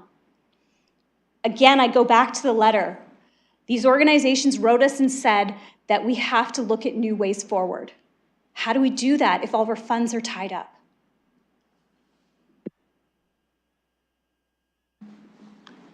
Looking for other speakers. Councillor McAllister. Thank you. Through the chair, I apologize. I might be a bit horsey today, but I am getting over a cold. I appreciate the discussion that's gone on. I know it's very difficult I found this very challenging at committee to deal with. It's a lot to unpack, so I can completely understand my council colleagues, even between the time between committee and council. It's a lot to unpack. I supported the last amendment. I also think I'll support this one. And I agree. I think what the councilor described just now is what I really struggle with. We have limited resources. We're trying to allocate them appropriately. What I found difficult with this one was, you know, services and supports. I'm constantly trying to do this juggling act in my head in terms of, are we funding the workers? Are we funding the services? Like, I'm hearing all the time, people want the beds. People need these basic needs to survive. But we have this large machine that's also operating. I want to see those basic needs continue. I'm very happy that with the federal funding, we have to have that reporting in terms of how that outreach would work. So I guess my question to staff, and apologies if this again sounds like something that Councilor Ferrer had asked, but if the transactional is not included and we do just have basic needs, the way you described it was essentially we would still operationalize that, but I would still like a better understanding of how the basic needs would be provided. What does that look like? Well, let's go to Mr. Dickens. Through you, Chair, I would cautiously say we're not entirely certain at this point. The provision of basic human needs. It takes so many different shapes and forms. It doesn't come with a definition. I would welcome one if we want to be very specific, but we have been talking about providing access to washrooms, to food, to water, to direct care, to pathways indoors, and pathways to wraparound service. That is the provision of basic human needs. If there's a specific format that council wishes to see that delivered in, a specific location, or we avoid a certain, daytime drop-in space provides access to social workers, bathrooms, showers, laundry. Those are basic human needs. So again, I'm sort of in your hands here in terms of what it is council could be specific about directing us to do so that we don't misstep. Councillor McAllister. Yeah, so, I mean, that's the issue that I'm constantly having with this. I don't know if there's a possibility, like, I would be more comfortable referring this back. So I'm willing to move a referral. Because again, I'm just not comfortable with making the decision today. So I'd like to put a referral. Okay, well, a referral takes precedence, so please remain standing because your referral is on the floor. And Councillor Stevenson, were you indicating a second for that? Okay, so that's a referral has been moved and seconded. Councillor, I just want to get clarification on your referral.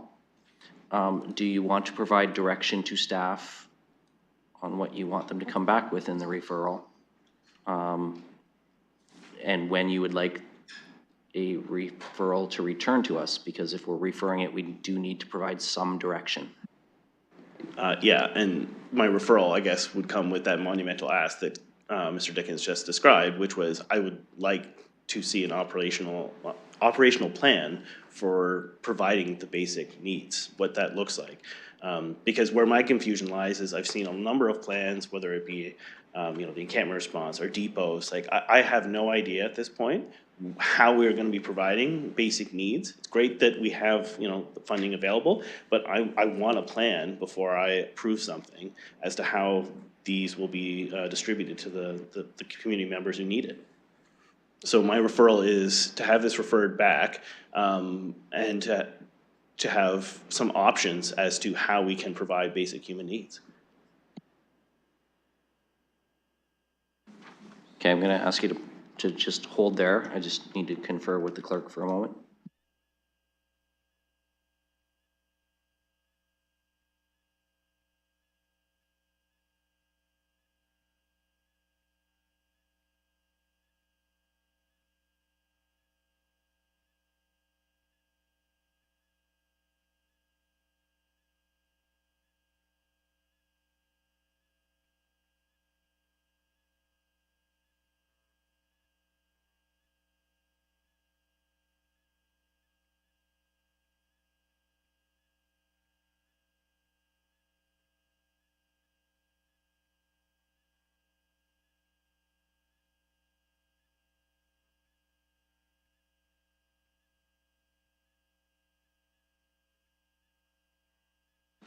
And Counselor, you're looking for this to be a referral back to CAPS with this operationalization report, and then to come back to council after that? Okay. Okay, so let's just give the clerk a moment to get that clerked up so we know specifically what we're voting on, and specifically for any questions that colleagues may want to pose to staff about what's in this referral.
Okay, so I'm going to read what the clerk has here, Councillor McAllister, but I'm also going to use a little bit of chair's prerogative to direct a question to staff to help, as it may impact the language of this referral motion.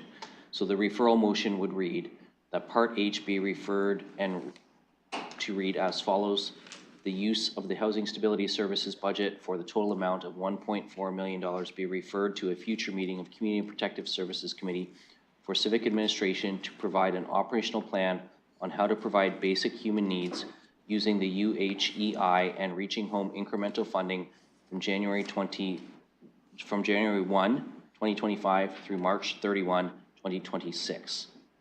So, okay, a thumbs up on that.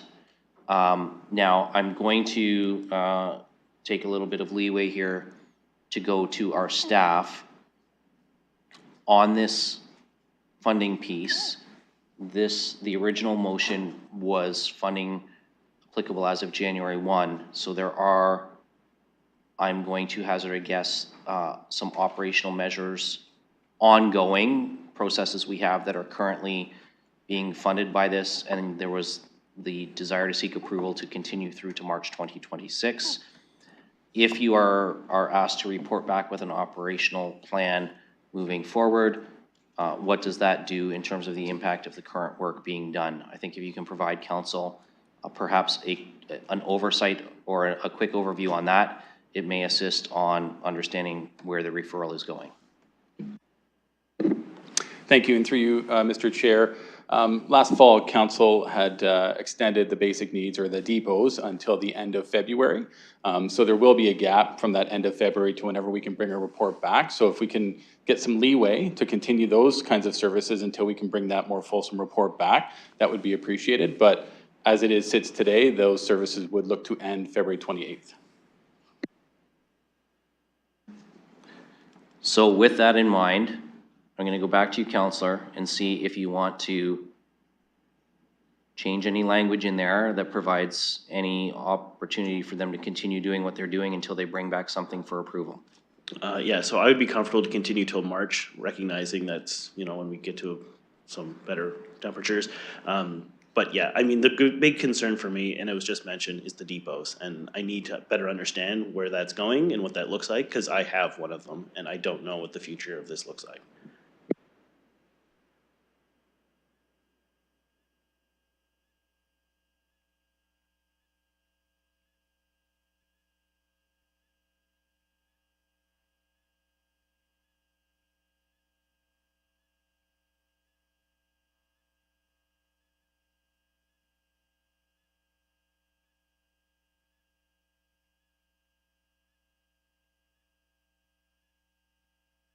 Okay, so we're going to try this.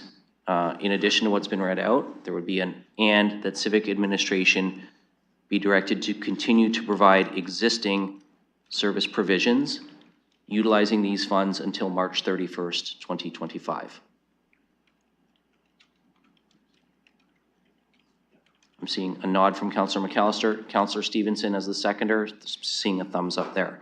Let's just give the clerk a moment to get that into eScribe before we move to debate the referral.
Okay, if you refresh your eScribe, the language for the referral is in there.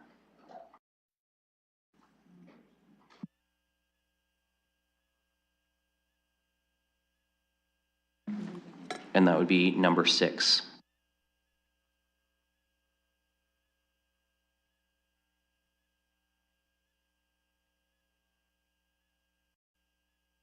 Sorry, the clerk just advised me she's moving this to vote number 4. There were other things preloaded, but we're going to move this one up to deal with the referral. So that language is in there now. I'll give everyone an opportunity to read it quickly, and I'll look.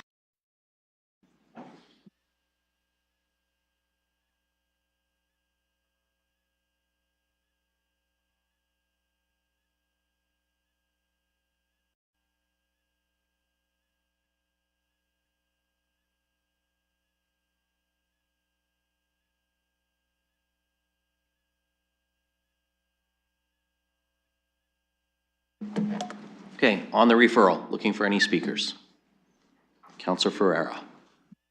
Thank you, Chair.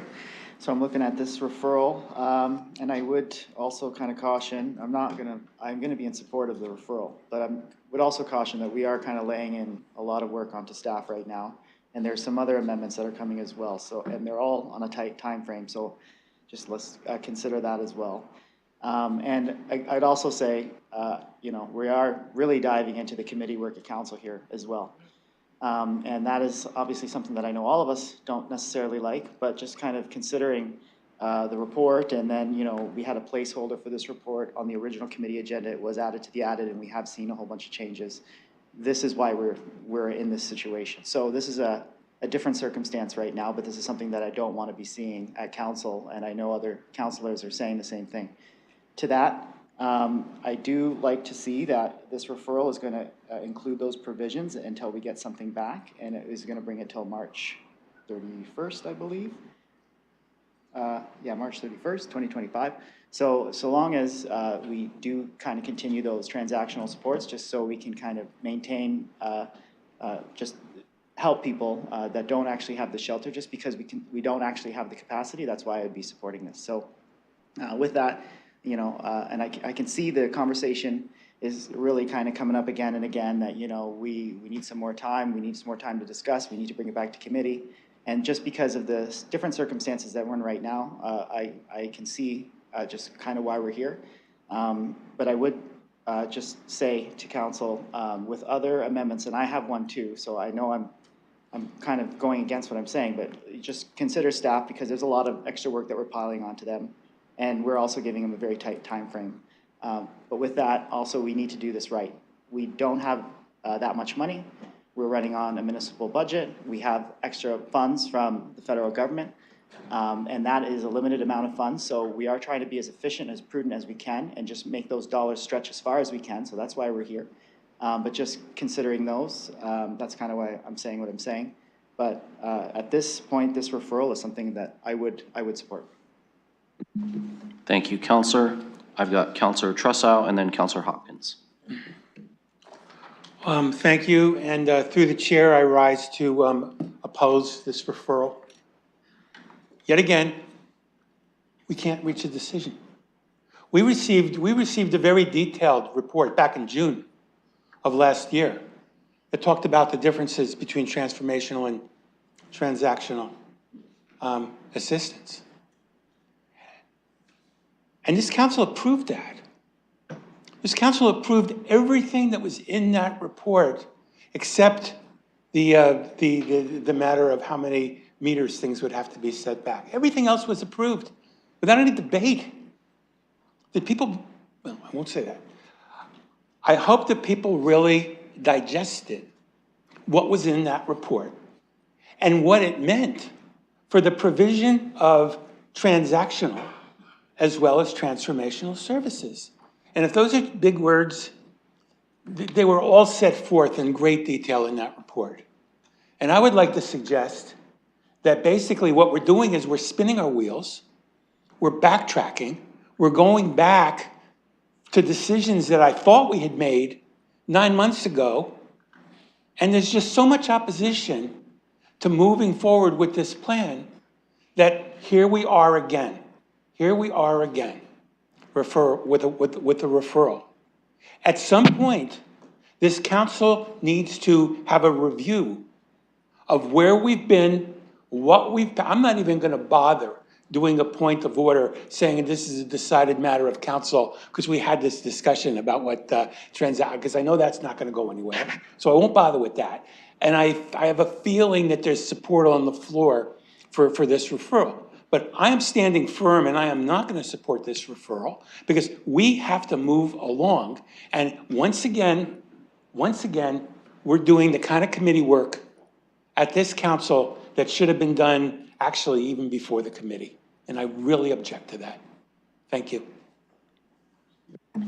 Thank you, Councillor Trussow. I have Councillor Hopkins and Councillor Stevenson next. Before I go to you, Councillor Hopkins, Ms. Datersbeer, you wanted to raise a staff response on the referral?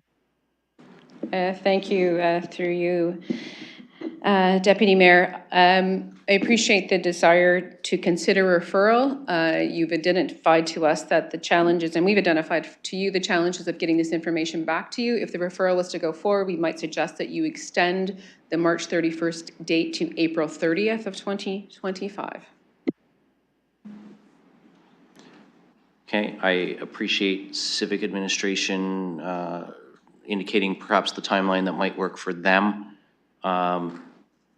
Unless there's an objection from members of council, I'm going to give the mover and seconder an opportunity to change their, I'm seeing a thumbs up from Councillor Stevenson. Councillor McAllister, are you okay, given Ms. Datersbeer's comments, if the extension goes till April 30th?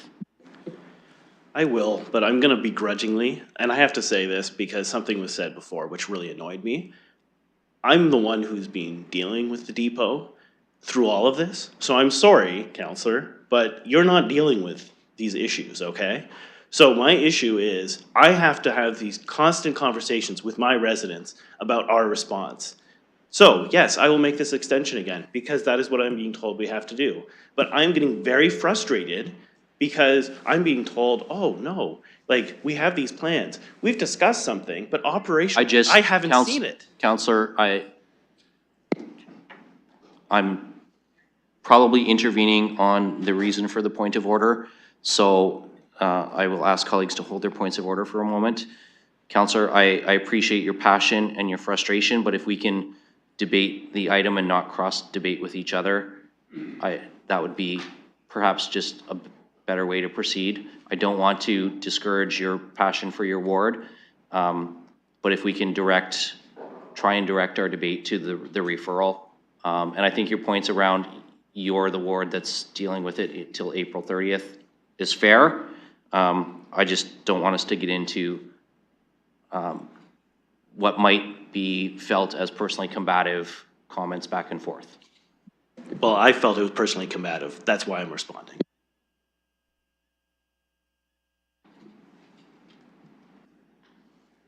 Okay. Your time's not up. You can continue if you want to address why you're supporting this, or if you're satisfied, that's okay too.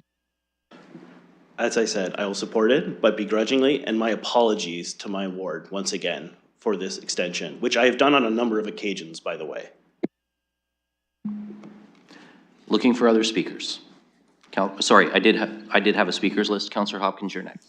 Yeah, thank you, and I will be supporting the referral. I think it's really, really important that we understand the implications of our decisions that are being made here at council. I think this is committee work. It should go back, so I will be supporting the referral. Councillor Stevenson. Thank you. And yes, obviously, I'm going to support it as well as I seconded it. I actually had sent this in looking to refer it. So thank you to Councillor McAllister. And just as a clarification, council did approve, this is to my recollection, council did approve the encampment strategy, but we did not fund it. So we only did a short stopgap because we had not approved the funding of the full strategy. And I believe it was because we could not agree on the service depot locations. And that is critical to the public, that they understand where they're going to be, what they can expect there, what the supports are. The sheet that I found said that the proposed service depots for consideration include Evergreen Park, Fairmont School, Kiwanis Central South Park, McCormick Park, of which I get many, many, many concerns and complaints about that. Parking lot number 12, which is Horton and Rideout, and Thompson Park. And it says these are just suggested. There may be others. I do think we owe it to the public to be open and transparent about where these depots are going to be. So I will support the referral back to talk about this at committee. Thank you, Councillor. Looking for further speakers. Councillor McAllister. I haven't spoken on the referral. One moment, I just got to check my list.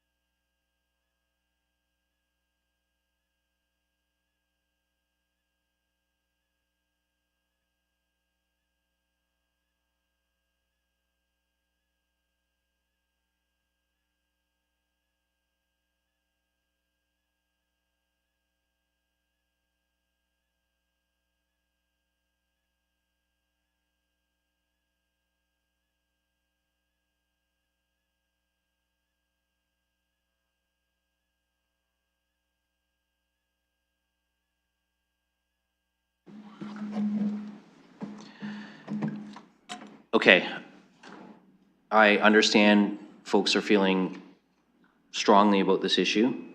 People may disagree with my ruling on this, but I'm going to try and allow a little leeway here.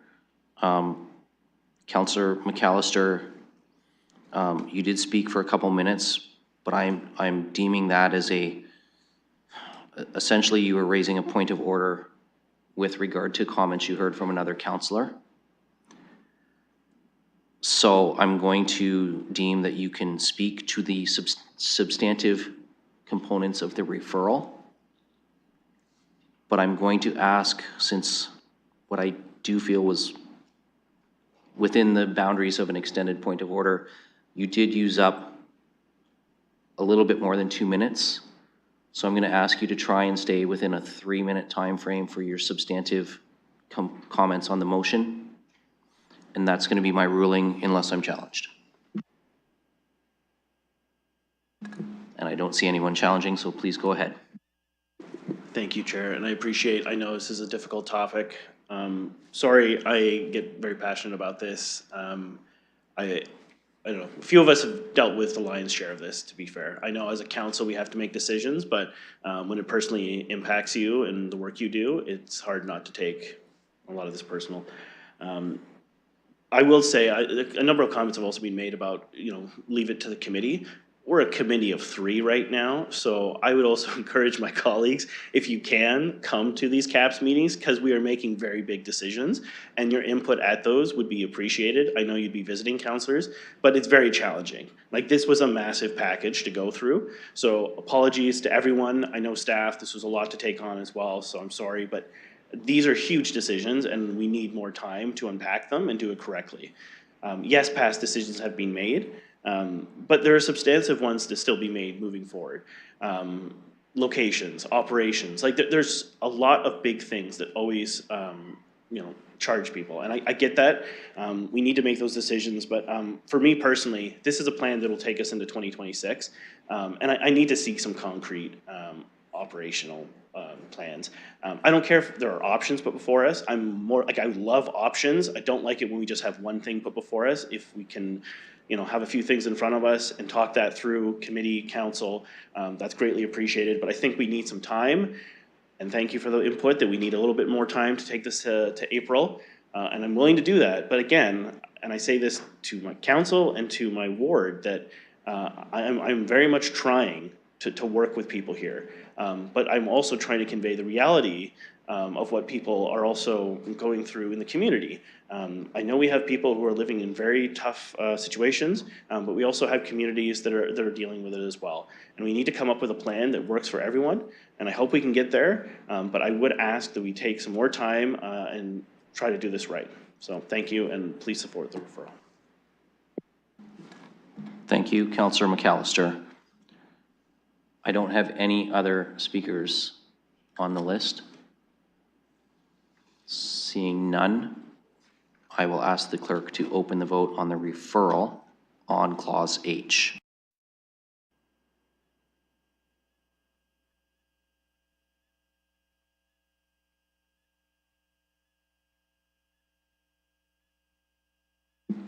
Closing the vote, motion carries 10-2. Okay, colleagues, as I said at the outset, we had a number of requests, trying to deal with them by chunking out components of this report as in order that the requests came in. The next request I had was from Councillor Lehman to have Clause E pulled and dealt with separately. Councillor Lehman. Thank you, Chair. We see a number of similar type requests have come before council with the various types of housing operations. I think council considers a number of things when giving the go-ahead type of service that's being offered, who's the operator, where's the funding coming from, and where's the location. And I'm going to deal specifically with the location aspect of this. This council has approved a number of locations, but we've also had a number of locations that were deemed not suitable. This location is not the right fit. When we discuss proposed locations, a lot of it's done talking about hypotheticals, what could happen, what's envisioned that the area would change, or possibilities of actions that might come as a result of that operation. This particular location, which is in an Oak Ridge neighborhood between two high schools and a stone's throw from an elementary school, was actually in operation about 3 years ago. There are no hypotheticals here. From its inception, we were inundated with emails, phone calls from various concerned residents and people who are in the area about activity. The city staff got them, I got them, police got them. And I think what's best here, I can't go through them all because there are a lot of them. I want to give a few examples of what was experienced, and I want to make it clear I'm not attributing this to anyone or a particular individual. This is just what happened in the area. A nearby drugstore where many seniors shop, they were accosted by folks in front of that shopping area. A woman was sprayed in the face with WD-40. Mom and dads were calling me and police with examples of their kids walking by either on the way to school or on errands to the stores, going by open drug use with needle injection. In fact, a known drug dealer set up shop right behind these houses in the bushes behind, causing, again, concerns from parents that their high school students were having easier access to drugs. Mom and pop shops nearby had to lock their doors during daytime because of activity happening in their stores and out in front, where customers would have to knock on the door to be allowed in. We had complaints about guys exposing themselves at a nearby intersection. Many women, girls, seniors did not feel safe in this neighborhood. These properties had to be monitored in increased numbers by special efforts by police and city bylaw officers. The hardest call to take was from a neighbor right next door, a Ukrainian woman who was working hard to pay her rent there. She called me in tears, begging for help, as she did not feel safe leaving out the front door of her residence.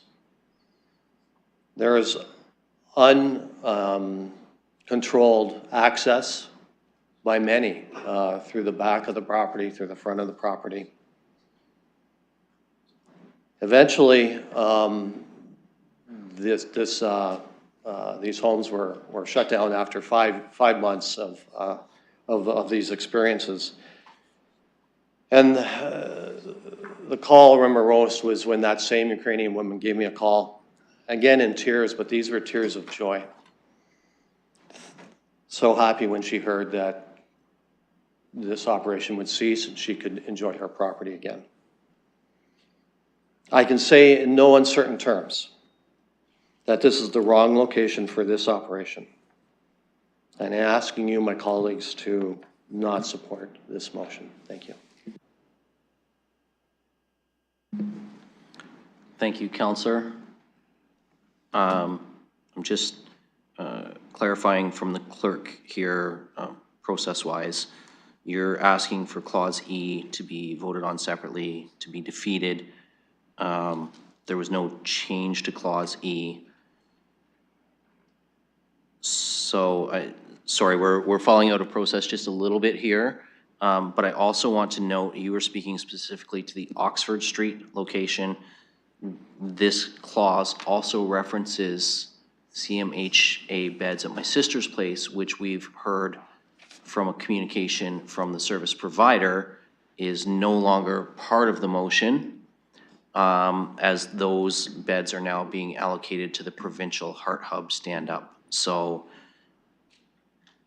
you're asking for Clause E to be defeated. I'm trying to do this so that when we get back to the main motion as amended, we're not speaking twice to the same thing. Sorry, this is the challenge with some of these complicated ones where we pull apart all of the different clauses in different directions. So I'm going to just see if anyone wants to do anything different to Clause E, or if we're prepared to just vote up or down on Clause E. So I'm, you know, depending on where folks want to go, there's no alternate motion. So right now it's just been split for a separate vote. And that's partly on me getting into these complicated process weeds. But we'll see if Councillor McAllister.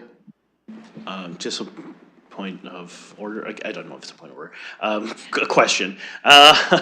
So with the CMHA beds, is that something that we have to acknowledge, or is it just being done outside of this process?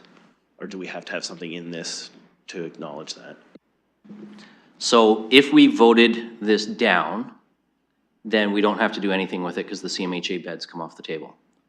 If someone wants to still entertain the alternate Oxford Street beds, then I need an alternate motion. So what I'm deeming is that the councillor has essentially asked us to call the question on E. If somebody wants to move an alternate motion that somehow supports the Oxford Street beds, then they would have to do that before we vote. So now's the time, if somebody wants to put something else on the floor, they do that. Otherwise, the way I'm dealing with this is that the question has been called just on clause E. So looking for speakers on clause E only. Councillor Trussow? I'll do this as a point of order through the chair. I think for clarity, there are a couple of different parts in E. And I would have, I know that this was put together in a hurry, so I'm not criticizing anybody, but I do think that the different components need to be pulled out even by a semicolon and voted on separately. Part of my point of order goes to the fact that it's not clear from reading this.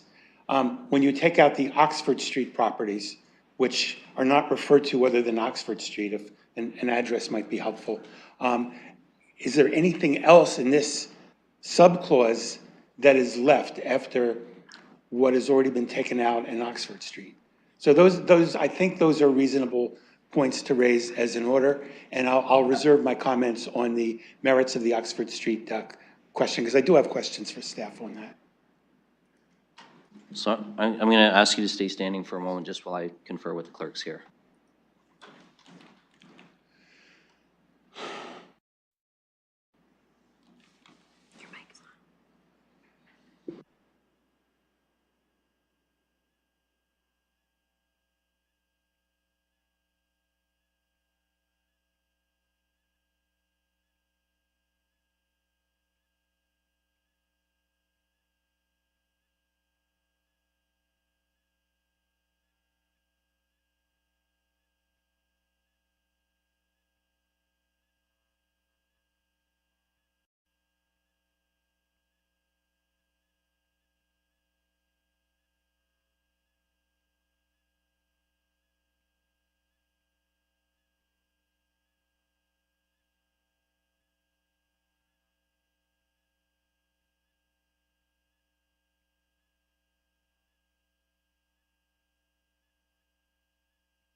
So here's our challenge with splitting it, Councillor, is we have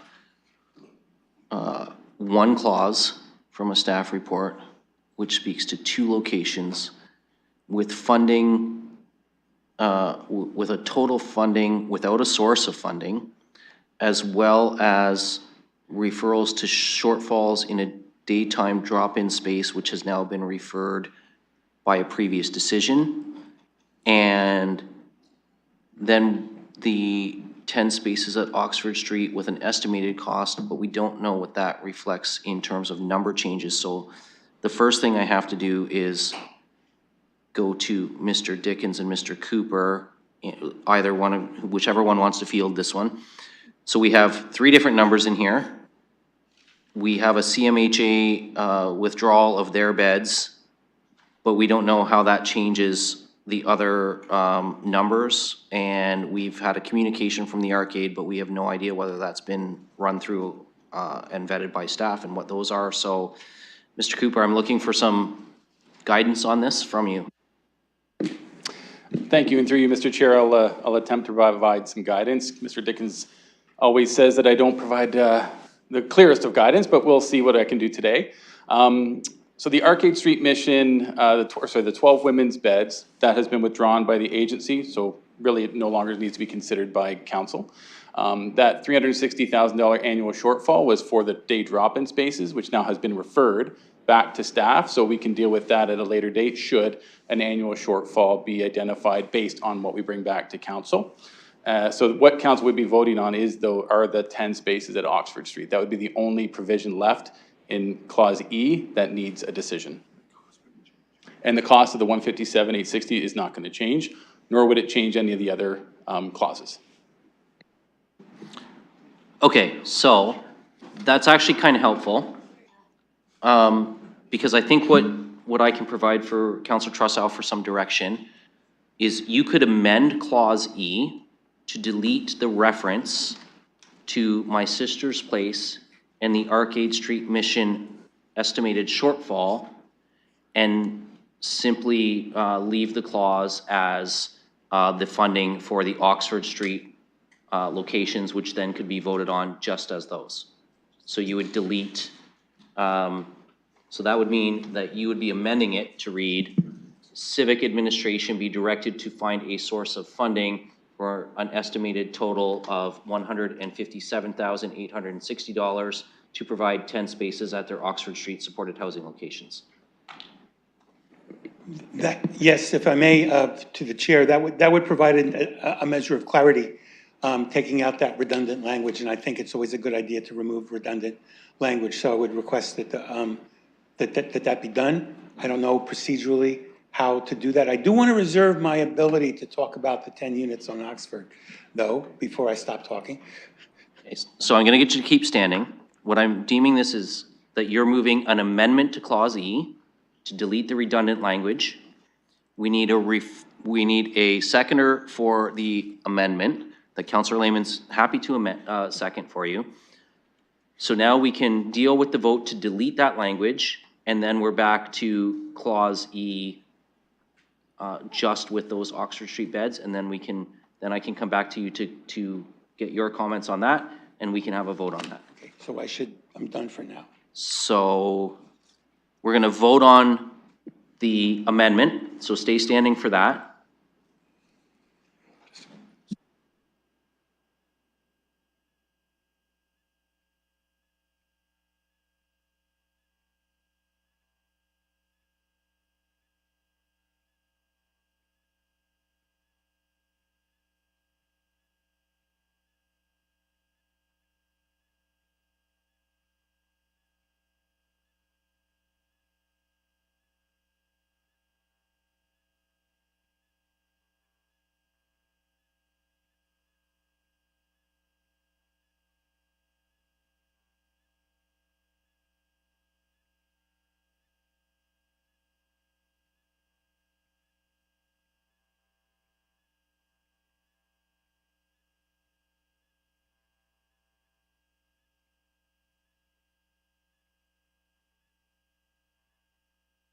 Okay, we're all sorted out on the clerking side.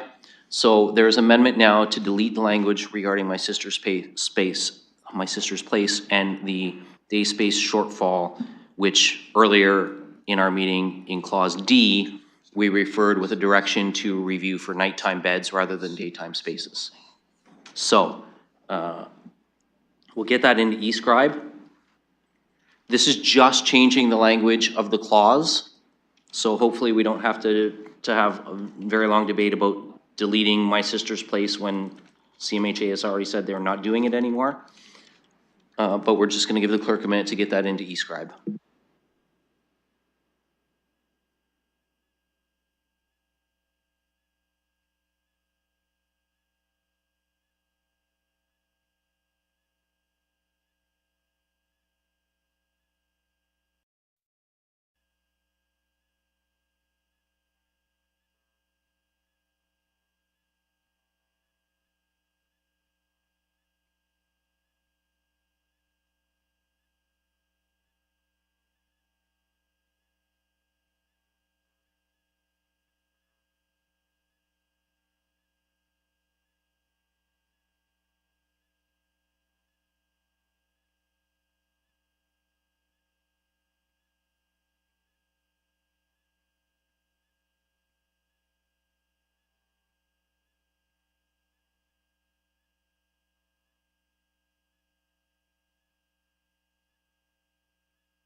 Okay, so the language is in e-scribe. It's vote number 6 on this item.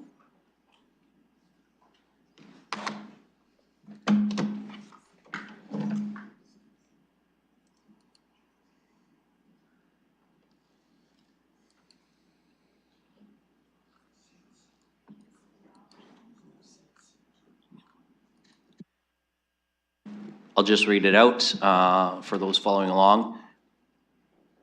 Vote number 6, that the motion be amended to delete references to funding for the annual shortfall of daytime drop-in space and the Arcade Street mission to provide 12 women's-only beds at CMHA My Sister's Place, and to read as follows, that Civic Administration be directed to find a source of funding for an estimated $157,860 for the Arcade Street mission to provide 10 spaces at their Oxford Street supported housing location.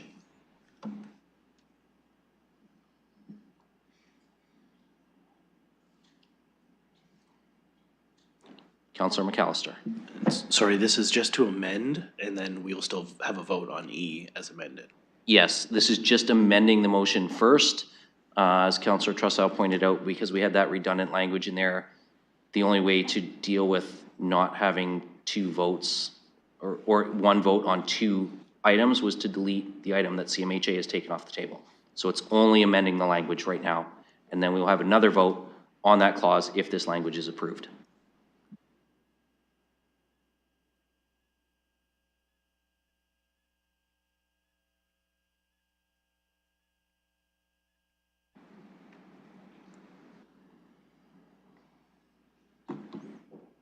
Any speakers to the amendment? Councillor Ferreira. Thanks, Chair. So I just wanted to take a tally before we kind of move forward on this one and just maybe get some clarification. Originally, the ARC came forward with a budget update for the 2025 budget update for 90 resting spaces. And with the, I guess, the directions from council, we weren't going to be supplying municipal funding for the 696 Dundas location. So I just want to take some tallying here before I kind of move forward. I just wanted to know, I do see that in the report, the ARC has pulled in-kind funding from the 2 locations. I believe a big portion from the 696 and then a smaller portion from the Cronin Warner. I just wanted to know if staff happens to know, is the ARC going to be still running resting spaces at night on their own dollar, on fundraised dollars at the 696 location?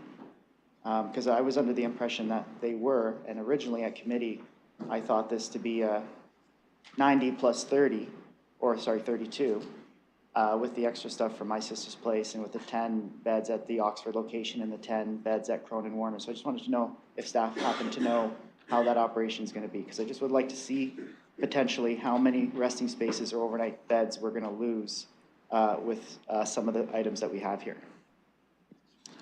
So before I go to Mr. Cooper, I just want to keep us focused on this is on amending the language in clause E.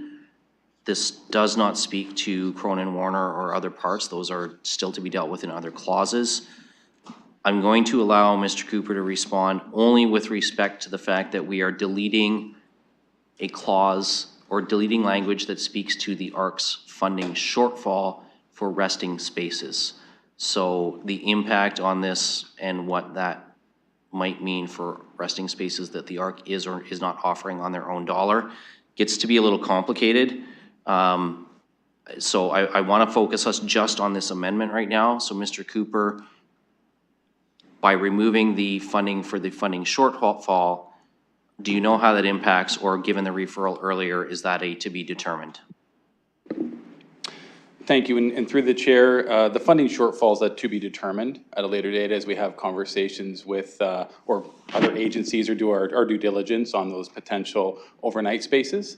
The ARC did send a letter noting that their 696 Dundas Street spaces are operating on fundraised dollars. Beyond that, I don't have any further details. Councillor Ferreira. Thank you, Chair. The reason I asked is I just wanted to know what is going to be the total amount of spaces that we may be opening or may not be opening So like I hear the concerns with the Oxford location. I'd be very hard pressed to vote it down because I'm concerned on what will be the final number, what will come out of this, because from what I see, there's a potential that we could go from the 90 to 70. I'm totally okay with the 10 extra beds at Cronin Warner. I do have a referral for that. I won't speak to that right now, but I just wanted to know what the number really lands at. So if maybe we could make a friendly amendment and just decide, because I don't want to see this voted down. I kind of see, I'm kind of trying to gauge council here. And if we vote that down, we could potentially lose an extra 10 spaces. And if you really look at the cost breakdown of this, this is some of the most cost-efficient beds that we have here. It's like 15, I believe these costs are annually. So that would make one bed, resting space, around $15,000 per year, which is lower comparatively speaking when we compare it to other resting spaces. So I'm just a little hesitant to lose that potential resting space. Even though it's 10, we need all the beds we can get, but these ones are very cost efficient as well. So if we were to maybe put some language in there to have staff seek out alternative locations, just so we don't necessarily lose this chance here to increase our capacity. Point of order. Yes, Councillor Pelosi, your point of order. Sorry, Mr. Chair, I know it's been a long committee report. Just for clarification, is this just an amendment to remove the wording that's no longer in play, and then we can enter into debate once we clean up the language into such questions that Councillor Farah is asking? That's procedurally where we're at. Yes, so thank you for raising that point of order, because I was having a side conversation with the clerk about the relevance to the motion that's on the floor. Councillor Ferreira, I have to say, I think you are moving into speculative territory about items that relate to other clauses in this report and not to the motion that's on the floor. I think you have to come back to the motion on the floor, which right now is just changing the language in E. Thank you, Chair. I missed that one. I apologize. Thank you to Councillor Pelosi for pointing that one out. I guess if we're just removing the My Sister's Place portion of this, which has already been noted by the proponent that is no longer going to be funded, then I support it. And I will, I guess, come back and I won't ask the questions again, but I'll just kind of go to staff and hopefully get the answers. Thank you. Thank you. So any other speakers on the amendment to the language in Clause E? Councillor Lehman. Just a point of order. I just want to make sure we're clear. So what I'm asking is to the specific reference to Oxford Street, I'm asking that to be voted against. If we, because that's what's brought before us, right? That's committee referral or committee recommendation I'm adding to vote against. Is this an amendment to that, to E? Because then I don't want to vote against this amendment. Okay, so I am going to respond to that as a point of order. So you still can vote against the Oxford Street locations after we change this language. What we are doing to clean things up is we have a clause that's no longer valid because CMHA is no longer part of the equation. Councillor Trussow has very accurately identified that problem and proposed new language to delete that. Once this is deleted, then we have what's left, that civic administration be directed to find a source of funding for the Oxford Street supported housing, which you can then vote against.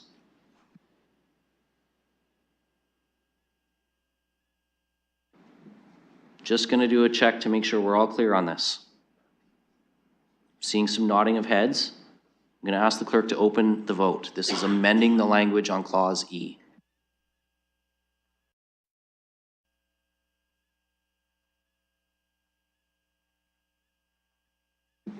Closing the vote, motion carries 12-0.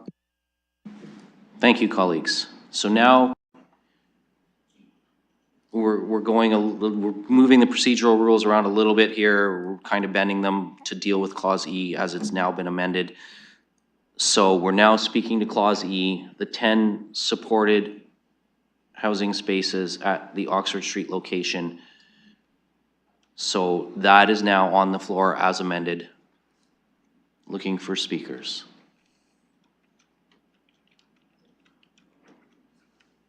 And hopefully we're not going to repeat questions we've already asked of civic administration.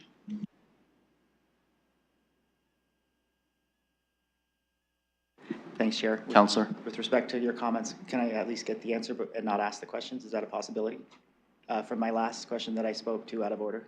So I think Mr. Cooper did answer that the ARCs indicated in their letter that they are providing those resting spaces on their own dollars. But because they're providing it on their own dollars, they have not provided any additional information to staff. So your earlier comment about your understanding was it was 70 plus 30 plus these other 22 for 122 total, based on the communication we all received from the ARC, is accurate, that they are still providing those spaces on their own dollar at 696 Dundas.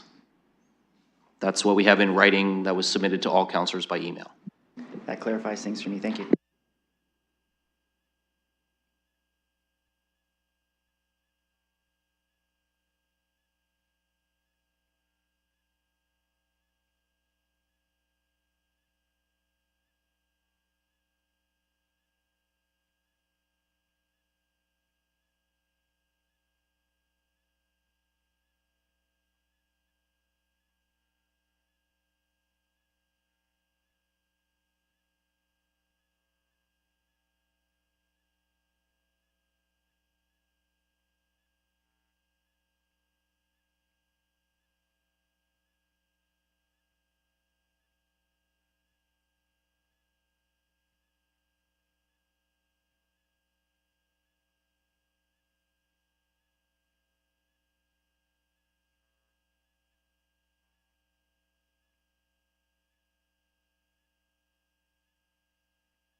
Okay,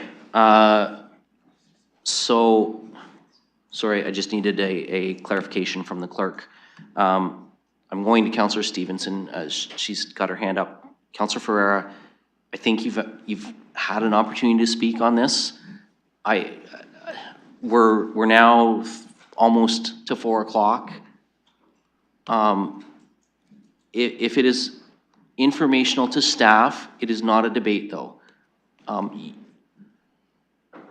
We have an amendment on the floor. You've had your chance to speak. So it's out of order for you to now try and come back and amend the amendment. Because you've spoken to the motion. If it was just a point of order on a clarification, I would come back to that. But you have spoken on what's on the floor as amended by Councillor Trussell. Sorry, but we've got to try and stick to our rules and not vary too far from them. Councillor Stevenson, I have you next on the speakers list. Okay, thank you. I was planning to vote no to this because there was no budget for it, and I didn't know how much was rent supplement, how much was wages. I didn't have the details to be able to approve the funding. I did listen to my colleague talk about the impacts of the housing in his ward back a little while ago, and I'm a little surprised to hear, like, this is 10 beds for people who are housable, who have a 24-hour space. And so, like, all of those stories, I get them every week. And I guess if we're going to be saying no to this on the basis of this isn't a good neighborhood for it, please know that Old East Village isn't the right neighborhood either. You know what I mean? Like, what neighborhood? I was looking at the AMO report, and it talks about the unequal effects of homelessness. And they were talking about various areas in Canada, but it talks about systemic inequities are experienced at the individual level and are deeply tied to where people live. And I'm really asking my colleagues that as we address this homelessness issue, which we get to address and we get to bring people inside, that we get to find locations that are a good place for people to be, and to say no to 10 supported living spaces in a neighborhood and then potentially maybe later say yes to Arcade's day space looks after like 150 people a day for just a few hours, and then they're at night sleeping in doorways and parks and in the neighborhood. So please just keep that in mind. I'm going to say no to this for my own reasons because there was no budget applied, but I'm just trying to say if this is the kind of impact that comes from this service, then there isn't a good neighborhood for it. The East End is not the right place for it either. It's not something, we've talked about this, it's going to come up in the encampments. Why is it that one area of our city who pays the same amount of property tax as everyone else, the people that live in Old East Village, many of them do not have cars, and they are losing all the little businesses that are right there. They have to stand and take the bus, and the area is not safe. And a lot of it is because of the oversaturation of services, which was identified as far back as 2019.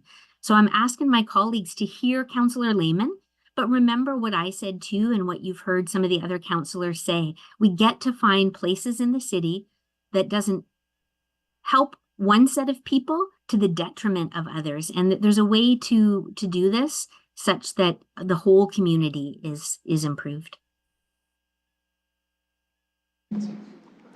Okay, thank you, Councillor. I'm going to pause everyone here. The clerk and I were, although I was listening, Councillor Stevenson, I also had to get a procedural update from the clerk. I will own this, colleagues. I've gone too far in allowing some leeway. Clause E has been amended. What we actually have right now, what we should be discussing is the main motion as amended.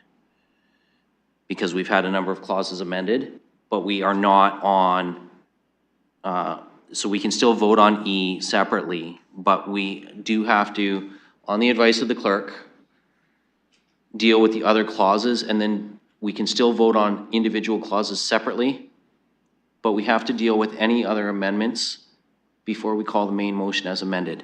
Hearing Councillor Lehman's objection and willingness or desire to defeat E, when we get to the main motion as amended, we would then vote on E separately to vote it down. So I'm owning my own mistake here procedurally. Okay, so we're not going to move directly to a vote on E just yet. We've had clause E amended to remove the My Sister's Place components. Now we have all of these other clauses to still deal with. And here's where the problem arises. If I continue to allow the leeway that I've allowed, we'll be debating 5 minutes on every single clause in this report without making any amendments to it. And that's not the intent of trying to let colleagues express their desire to deal with individual things differently. The intent is to have a substantive debate on any changes we want to make, then vote on the clauses separately and get to a decision point. So, that being said, with the discussion we've had so far,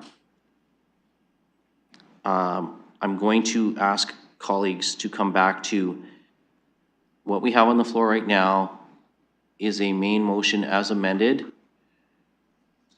Do colleagues have any more amendments they want to put forward? And I know Councillor Ferreira does, so I'm going to go to him first. We'll let you move any amendments that you want to move, Councillor. I'll look for any other changes that colleagues want to make, and then we will proceed to voting on those clauses that people want voted on separately. We will pull those out. On those that can remain as a block, we will treat them as a block. And because we've made amendments, we need a seconder for the main as amended, even though there are more amendments to come. Is somebody willing to second whatever the main motion as amended ends up as? Councillor Cuddy, thank you. Just procedurally, that makes things easier for us. Councillor Ferreira, to you for your amendment. Thank you, Chair. So like others and just the debate that we've had here, it's just the timing and the time to kind of settle that in and kind of have that conversation and really kind of think things through before we make decisions and direct staff to do anything. I want to bring an amendment for clause B, and that's just an amendment to refer back to civic administration. And that's simply because we did see some changes come in through the weekend with respect to the removal of My Sister's Place. And we did see kind of just some shifts with funding, and I did see that there were some components of the capital cost that would go to Cronin Warner House, but I didn't see a breakdown of that capital cost. And it would just be, sorry, I'm just trying to get to my notes here. So yeah, so I would just like to have some more information on kind of where the funds are going, and I should also clarify, sorry, that would be from the April 1st, 2025 to the March 31st, 2026. So it's a motion that's just referring it back so we can get some more time and actually do the work at committee and kind of hash things out. But I am seeking a little bit more information on what is the capital component for those funds going to the Cronin Warner. And also, I wanted to get some more information on the withdrawal of the in-kind monies as well, and kind of if we can get some information on where the allocations for that is.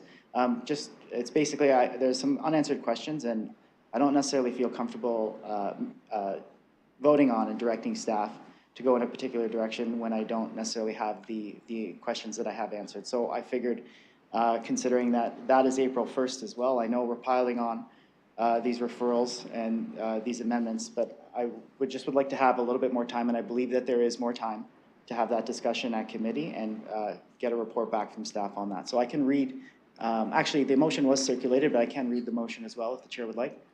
Yes, if you'd please. So that part B relating to an amendment to the existing municipal purchase of service agreement with the ARC Aid Street Mission to a total estimated increase of up to $3,068,348 excluding HST for the period of April 1st, 2025 to March 31st, 2026 to continue 70 emergency shelter spaces to utilize the Unsheltered Homelessness Encampment Initiative funding and the Reaching Home incremental funding as per the Corporation of the City of London Procurement Policy Section 20.3E be referred to Civic Administration to report back regarding the potential emergency shelter and drop-in spaces. So that's the motion that I'd like to move. I'm hoping for a seconder, and that would be having staff report back to see the potential for emergency shelter and drop-in spaces. And it would also be, I'm hoping to have more information on kind of the breakdown of the funding.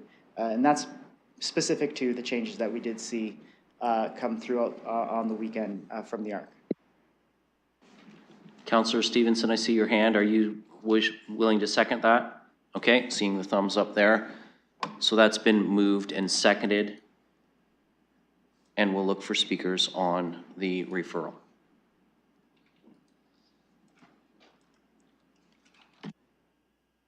Councillor Trussow. Thank you, through the chair. In order to be consistent with the other things that I've said at this meeting, I'm not going to support the referral. We dealt with this at our meeting, and the time to ask these questions was at our committee meeting. And I say this with all due respect, because I know this was a complex motion with a lot of different moving parts, and maybe we should break these down into smaller bits for people. But I just feel, to be consistent, I'm going to have to vote against the referral. And I say that with all due respect to everybody who endured this meeting and our committee meeting. Thank you.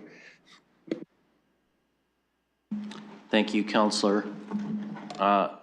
Councillor Ferreira, I'm sorry, I'm going to come back to you for a moment. Right now, the motion for the referral is in e-scribe. The direction is to be referred to administration to report back regarding potential emergency shelter and drop-in spaces. There is no date, and I recognize that you referenced the concern about work piling onto staff. But as this is specific to the 70 emergency shelter spaces at Cronin Warner, I wondered if you want to indicate which cycle of caps you wish this to report back to. Thank you, Chair. That's a good question. I would hope that it would come back to the same cycle as the other amendments, but I do understand that that is extra work and we're asking staff to bring it all back. But I would hope that it would fit into that cycle, just so we can have that fulsome report and we can have, and I understand breaking the motion down a little bit more. And I do believe that we've broken it down a little bit, but I was hoping to have it back by that, for the April 1st council cycle.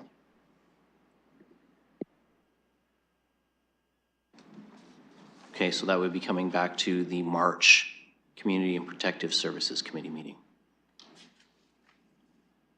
And I'm going to actually go to Mr. Dickens to provide comment on whether he can, and his team can return to you on that timeline.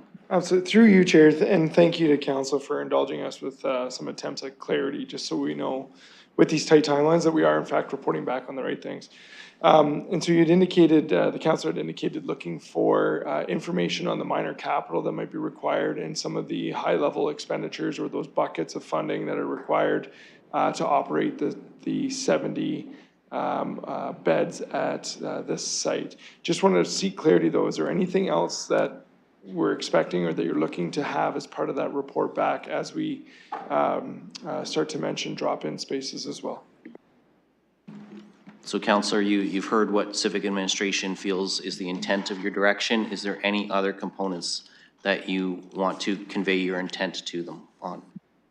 So that is correct, and it would basically, the reason I bring that referral is because we did have some changes, and I feel like it would be prudent to have a little bit more time doing that. But in the motion specifically, we do see reporting back regarding the potential emergency shelter and drop-in spaces there as well. So there is that component as well, but I do want to see the breakdown of the capital side and it just the funding breakdown to know where the money is going, and just to ensure that we have a fulsome knowledge and understanding of this motion. So that's the intent. So that, Mr. Dickens is correct, and I would just also include that bottom part of the motion as well, where it says the potential emergency shelter and drop-in spaces.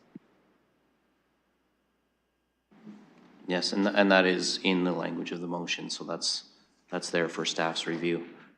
Just looking for any other speakers on this.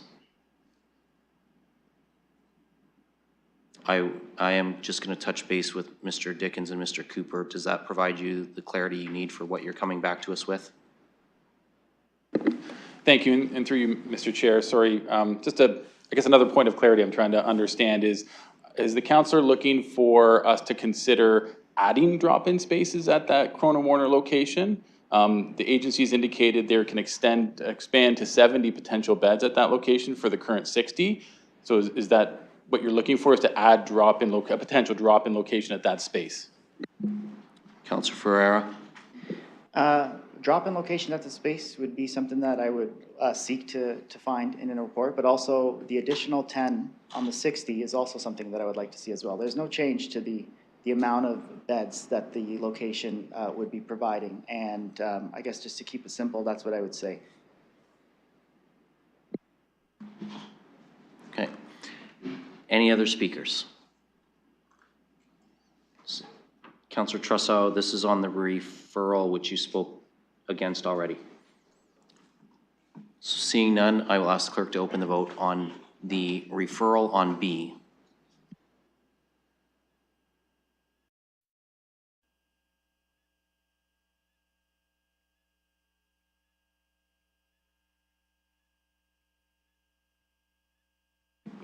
Closing the vote, motion carries 8-4.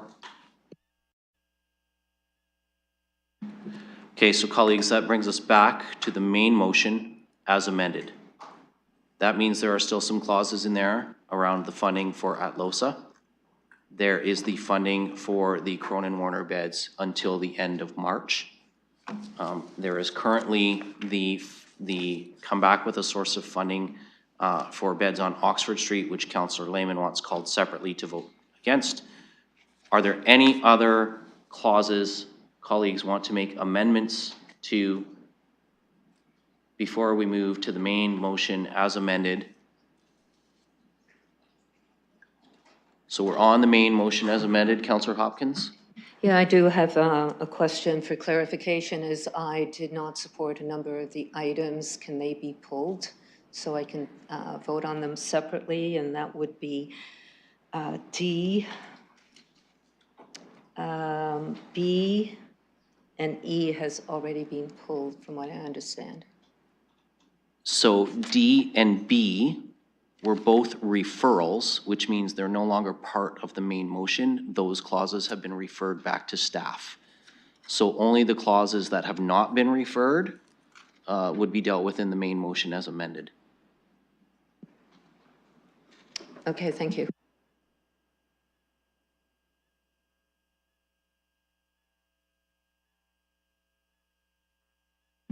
So just to help, and I appreciate you raising that, Councillor Hopkins, I'll be a little more clear. So clause A, which is the 70 beds at Cronin Warner, January 1 to March 31 of this year. Clause B has been referred, so that is not being voted on. That has been sent back to Civic Administration. Clause C would be in the main motion as amended. This is the increase for Arcade for the continued day drop-in spaces to utilize the Reaching Home and UHEI funding. Clause D has been referred back, so is no longer on the table for the main motion as amended. Clause E has been amended, but we will be voting on that separately. Clause F, which is the purchase of service with Atlosa, remains on the floor. Clause G, which is also a purchase of service with Atlosa, remains on the floor. Clause H has been referred back. Clause I remains.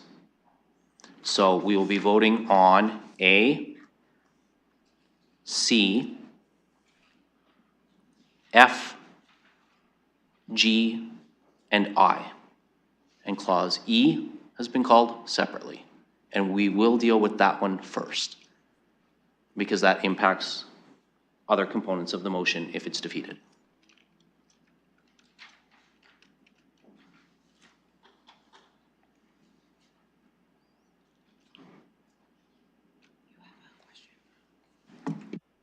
Councillor Stevenson. Thank you. I'd like to vote on G. Let me just check here. F and G separately from the rest of it. Okay. I know there's not much left, but Those are both related to Atlosa. Can we vote on them together? So we can call F and G together. Yeah. But separate from the other clauses. Understood. Yeah. Gotcha. Okay. On the main motion as amended, so everything that's been referred is off the floor. On the main motion as amended, any comments? Councillor Trussell. Thank you for clarifying that and simplifying this omnibus motion into a couple of usable parts. I want to address the 10 bedrooms on Oxford Street. And I want to preface my comments by saying this really sounded like a horrible situation. And whenever I hear complaints like that, I say to myself, what kind of internal management did the landlord have in place? Who was managing? So my first question is, who is managing those units?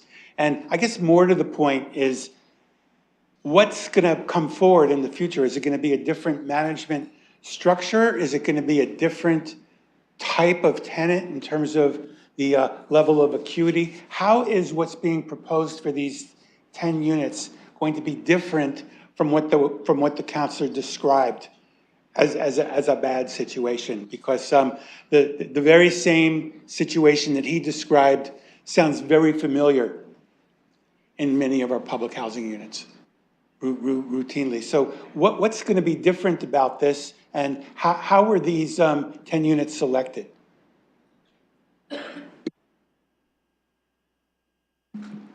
Mr. Cooper. Through you, and thank you, through you, the chair, Mr. Chair. I think what we look at mostly is where the client is on their housing journey, right? And so what I understand in conversations with the ARC is this, the space is utilized for individuals who are coming out of their Cronin Warner location, who have already stabilized and stayed in that space for X amount of time. The previous spaces, I guess, were utilized to support a higher needs individual. And so they are fundamentally different. Councillor. Thank you, and I'll speak quickly because I know I must be running out of time. So what I'm hearing is there's a different clientele here, and it's going to be under a different management? Is that the case? Who was managing those units before? Mr. Dickens. Through the chair, as indicated, the Arcade has been operating these spaces now for several months. they've been self-funding this. We don't have a contractual obligation in place for these properties, so who the specific clientele are, the staffing ratios and the supports that are in place, we wouldn't be able to comment on. What was proposed was the Arcade's attempt to try and fulfill those 30 beds that had to relocate, and they were looking to use 10 of those spaces out in these properties. I think there would be some difference from previous occupants of that space in previous staffing models, but we wouldn't have those particulars at this time. Councillor? Through the chair, when would we want occupancy to begin? Which is another way of asking, do we have any timeline that would allow us a little bit more space to get that question answered? Or are these people who are ready to move in from one of the facilities, Cronin, into this other facility? What's the implication of delay in this?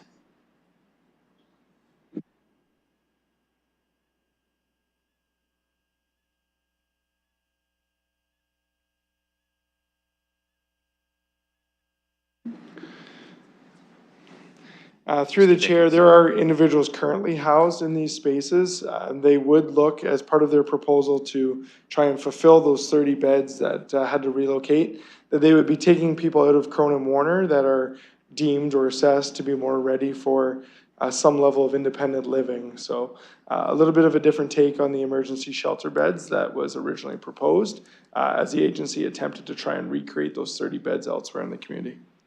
Thank you. That answers my question. So I'll just make my comment very quickly. And this is in all due respect to the ward councillor who has, I think, quite well put forward some of the problems that we face.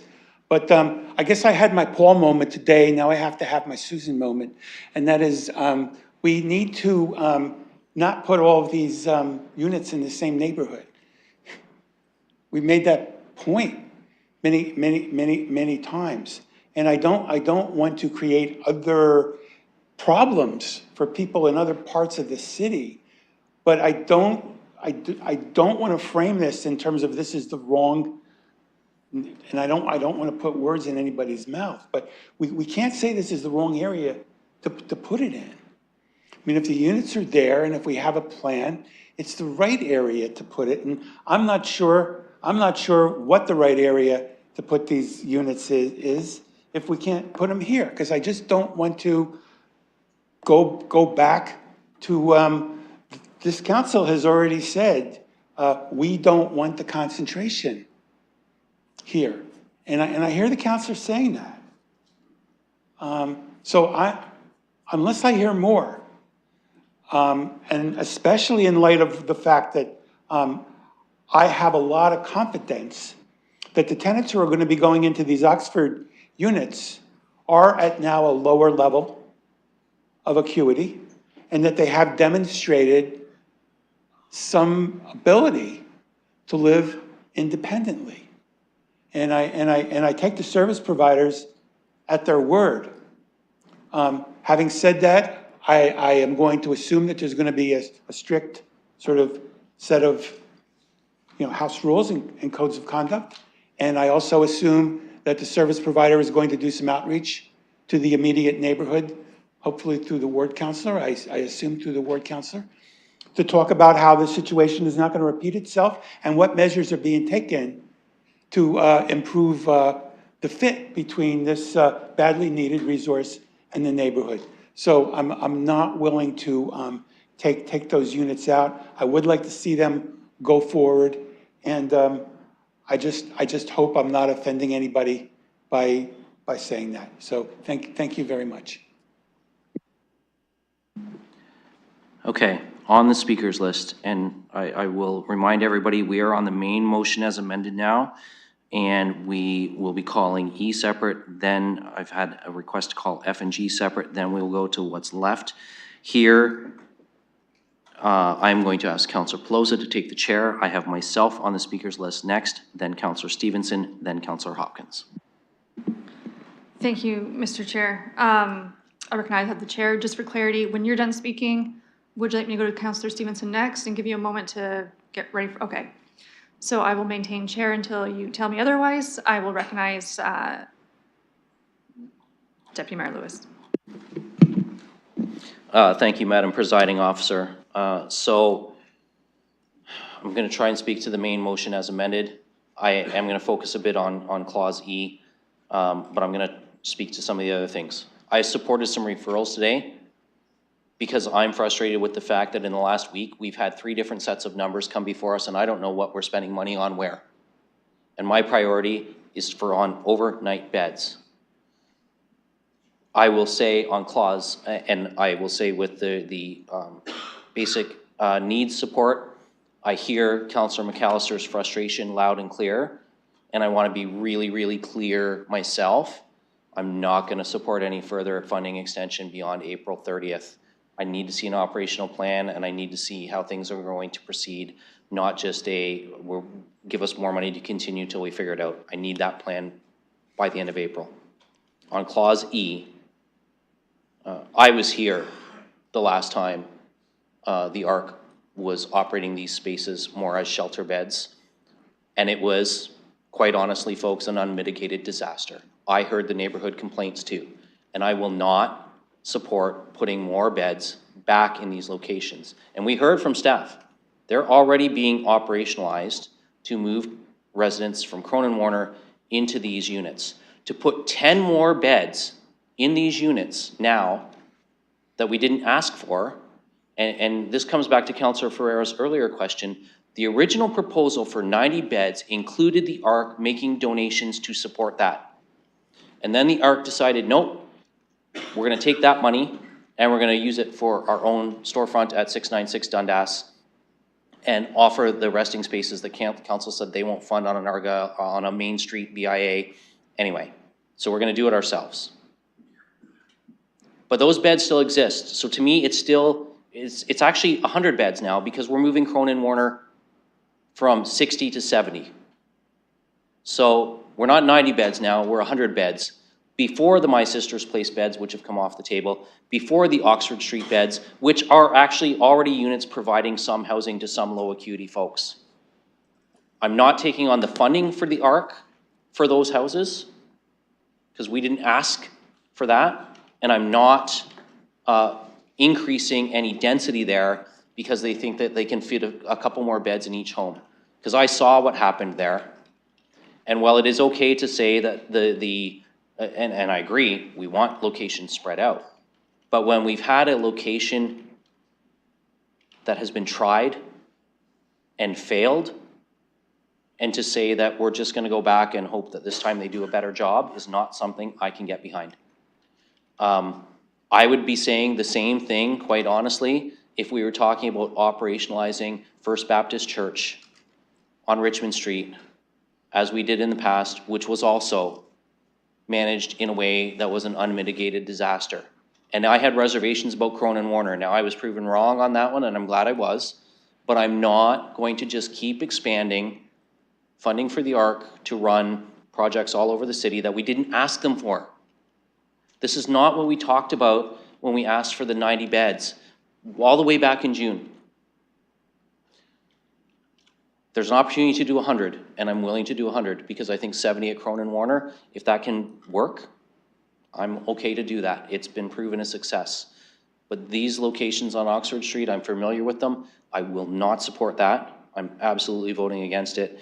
And I think the bigger reason we've had a longer debate today is because, as Councillor Ferreira referenced as the chair, we got a very complicated motion with multiple service providers involved, coming on an added agenda at committee, and then since then, we've seen the numbers change multiple times, and part of that is the service provider changing the numbers.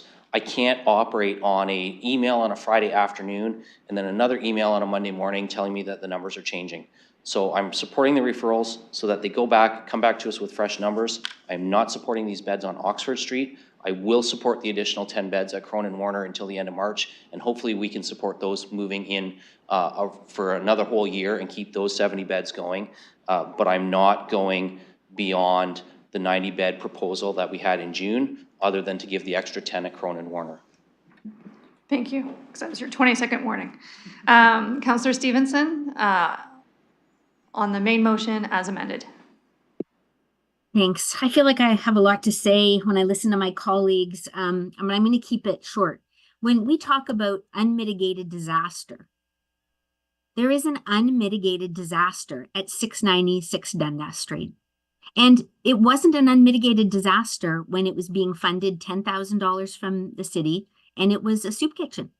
It's fine. Arcade can stay there. They own the property. They can run their soup kitchen. But when this city funds them $1.4 million to operate their day spaces, it is an unmitigated disaster. And we run the potential of losing the Palace Theatre, Clayworks. It's damaging to Banting House, and Aeolian Hall is very concerned, especially when we have another shelter that Unity Project is going to be running across from them that has not yet come before council.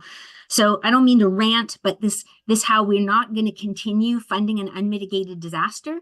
I'm going to expect my colleagues to please honor that in Old East Village as well.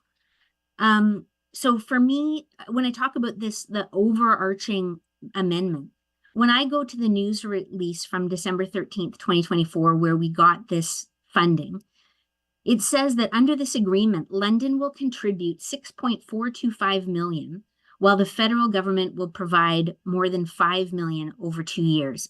So I didn't find it very clear in this report that we had actually anteed up more than the $5 million that the federal government was going to give us, nor was it really clear that how exactly that was going to go. I added up a bunch of numbers and it looked like it came to 2 years at that. But it also says that through this agreement, 30 to 35 temporary low barrier emergency shelter beds will also be made available for people leaving encampments. And I didn't find that very clear in the report either as to what commitments that we had made in terms of getting this funding.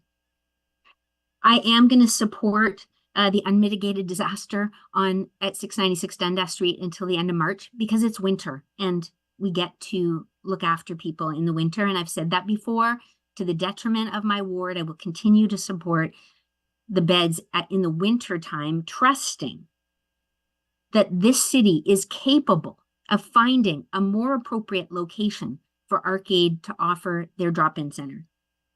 I'm hearing all kinds of rumors as to why they haven't found another location. I don't want to listen to the rumors. I want to hear from the whole community response and from civic administration as to why we can't find a better location for this, one that honors other parts of our strategic plan in terms of a business improvement area. And then I'm going to be voting no to F and G for the Atlosa outreach. We added $900,000 a year in ongoing money that I still haven't seen a budget for. The strategic plan ended 2023. I still don't know where that money's going. And again, the outreach to me is only good if we're bringing people inside, and do we have the spaces? Otherwise, what is it that we're doing, and how much Indigenous outreach do we already have already? I would just like to be able to explain why we're funding the outreach for the same reason that we referred the other outreach. So this has been a complicated report. Personally, I'm not, like, I liked it when this kind of important work that affects the entire city came to SPPC. Having it go to a small community and protective services, I hear Councillor Ferreira attending it would be good, and we don't get to vote. So I don't know, we may end up doing a lot of this at council if this continues. Thank you. Mr. Presiding Officer, would you like okay, I return the chair to Deputy Mayor Lewis.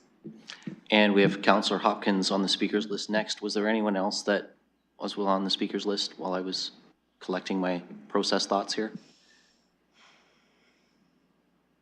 No? So Councillor Hopkins, please go ahead. Yeah, thank you for recognizing me. I would like to just speak to E, which is the 10 spaces on Oxford Street. I have not had an opportunity to speak to that. And I'd like to first of all start off with my colleague right next to me with the work that he does in his community and the respect that I have for him as a councillor for the ward. But I will be supporting those 10 spaces on Oxford Street. And I'd like to give reasons why. And I think to some extent, we as a council have created some of the complexities around where we put people in our city. We did support a motion here not to allow agencies that get municipal funding to be in BIA areas. So where do we put people? We just shuffle them around. And I think we really seriously have to look at how we can no longer do that. We have to put them in places. I also want to just make a comment. It was mentioned here about the AMO housing report that was done. AMO's collecting quite a bit of data on homelessness in our country. 80,000 people are unhoused, live on the streets. Those numbers are huge, and it's just not in our city, but I do think it is important that we reflect on those numbers and try to understand and have a place for these people. We need to put them somewhere, and it is up to us to protect our vulnerable population. So I will be supporting the 10 spaces, and at the end of the day here, I just hope we have improved this motion. But I guess we'll wait and see. Thank you. Okay, I have no one else on the speakers list. I do have Councillor McAllister. I was just going to say, Councillor Ferrer, I'm pretty sure you're going to win the award for standing the longest today. But Councillor McAllister wants to extend your time a little bit. So Councillor McAllister. My apologies, Councillor Ferrer. I'll be as quick as I can, and thank you through the chair. I've already said a lot, so I don't want to go over the sections we already have. I will say, in terms of the ones we will be addressing, I think we need to continue in terms of what's been started at Cronin Warner. In terms of F&G, Indigenous are vastly overrepresented in our homeless population. I think we do need to allocate resources appropriately for that, and I know Alosa is doing good work with that. I would like to, with the point of E, and as we did already change it, one of the things I also wanted to mention was I had a number of conversations with CMHA before council, and one of the things I've found interesting in the time between committee and council is there seems to be a bit of a gap in terms of conversations that we can have with agencies and then what's coming before us. One of the things I find very unfortunate is, in my discussions with CMHA, is I think there are opportunities to be found where we don't have to go the subcontracting route, and that's exactly what happened. I applaud them for putting forward their applications. It's great we got the Heart Hub, but I do find it interesting that there are agencies that I think maybe are a bit leery, but might have the capacity, and I think in having those conversations prior to some of these things coming forward, we can actually find some spaces. And on E, that actually speaks to why I won't be supporting the Oxford location. And for me personally, in my conversations, I am not 100% convinced that the ARC can do everything it's promised. I think they have reached a point where they're stretching themselves a bit thin. All agencies will talk to us all the time about capacity issues, and I applaud what the ARC does. I think they do good work. As the Deputy Mayor said, I think a number of us were very happy to be proven wrong with Cronin Warner. They were able to operationalize that and do very good work. But I think right now they're throwing darts at a board and just hoping something will hit. I know they're doing their best. They're trying to find spaces. But my worry is when we stretch ourselves too thin, that we put ourselves in a tough spot. And that's going to, I think, hurt the community in the long run. So my suggestion, moving forward, I think if we can spread out some of these services a little bit, I know we don't always have an option, but I do think if we have those conversations with some of our providers, we can find some spaces. So I would say, thank you for the discussion today. Apologies for getting a bit heated, but very passionate about this. It's something that I deal with on a regular basis. And I know Londoners are looking for more details, and they really want a plan in place. And so I appreciate staff, all the work they're doing. I know it's a lot of work, and I look forward to what comes back to us future committee meetings and council. Thank you. Thank you, Councillor McAllister. I have Councillor Rahman next. Councillor Rahman, just before I go to you, I'll advise colleagues, when we are finished this item, when we are through these votes, we will look to take a short bio break, but we're going to get through the votes on this item before we break. Councillor Rahman. Thank you, and through you. So I just want to speak to two items. One is from the CAPS report, specific to this report and all these amendments that came forward. There was mention of an additional $526,550 that would be used and allocated between January 1st and March 2025. I'm just wondering if staff can speak to that, how that money is planned to be used, why it is in that short window again, federal component funding, surprise, and if they can perhaps give us more information. Mr. Dickens or Mr. Cooper. Yes, thank you.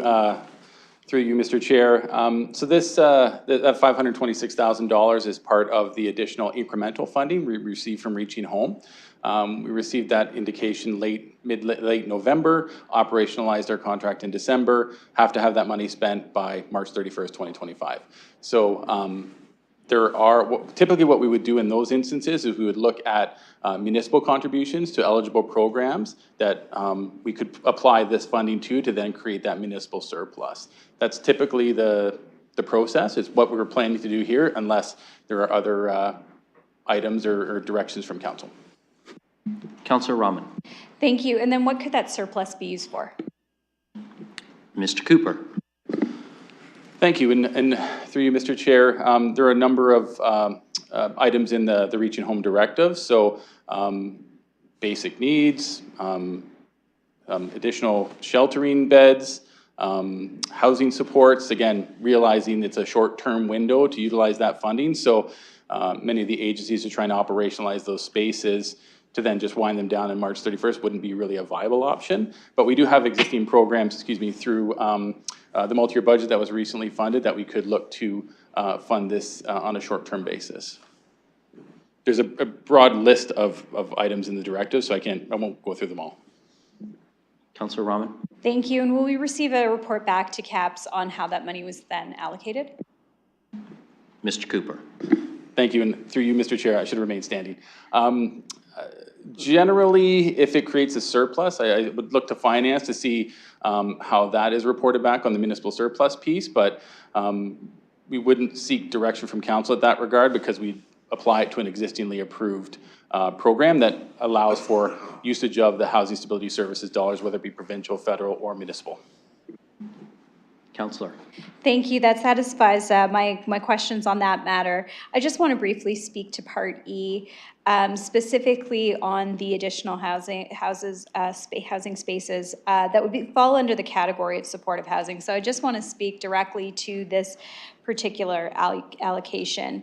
I am a bit at a loss right now in terms of how we're applying council's direction on this BIA matter around not having resting spaces within the BIA, because it's as if, and I said this at committee, we agreed to a direction of which we really do not have control. All we could control was the funding component of that aspect.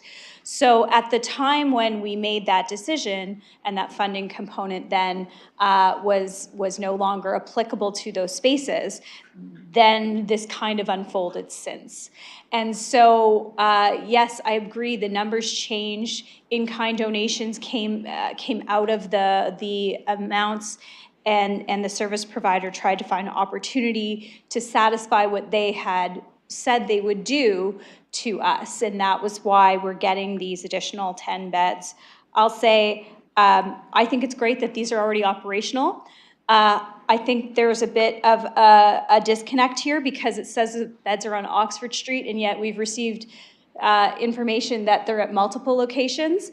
But I don't think it satisfies what the original intent was. So my preference would be that if we're saying, what I'm hearing being said today is that we're okay with those resting spaces continuing until March 31st, let's put some money back into them because they're operational. And otherwise, we're basically closing our eyes to the fact that they exist and that they are doing the work that we're asking to be done in the community. Supportive housing is really important as well. I don't have enough information on how that supportive housing that they're providing is currently modeled, what would be that transition of people into those spaces. Is it 10, is it not? Who would be operationalizing that? Is it just the ARC? What kind of supports are provided? What the overall budget is? Why are they able to do it for $157,000 where typically those supportive housing beds are a lot more? So I have a lot of unanswered questions, which is why I can't support it today. The fact that it's unallocated, I would have liked to have seen this come back to us in a different way because I think it's worthy of a discussion, especially when we're seeing the per bed cost at the amount that it is. So I won't support it today. I do hope that we'll have further discussion as many of these items were referred, which means they'll come back to committee. Thank you, Councillor. That has exhausted my speakers list. So if we are ready, I'm going to start calling the vote on the main motion as amended. We're going to start with clause E. Then we will go to F and G, as those could impact the rest of the main motion as amended, but we will start with clause E, which is the Oxford Street beds. And I will ask the clerk to open the vote on that.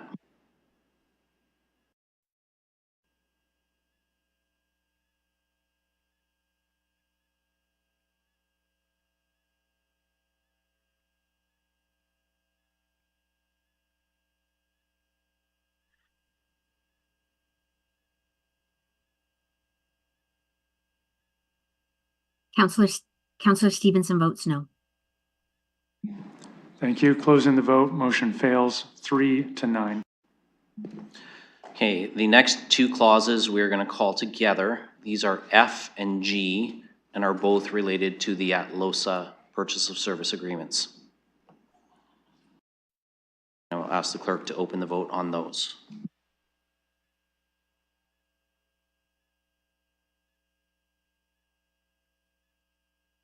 Councillor Stevenson votes no.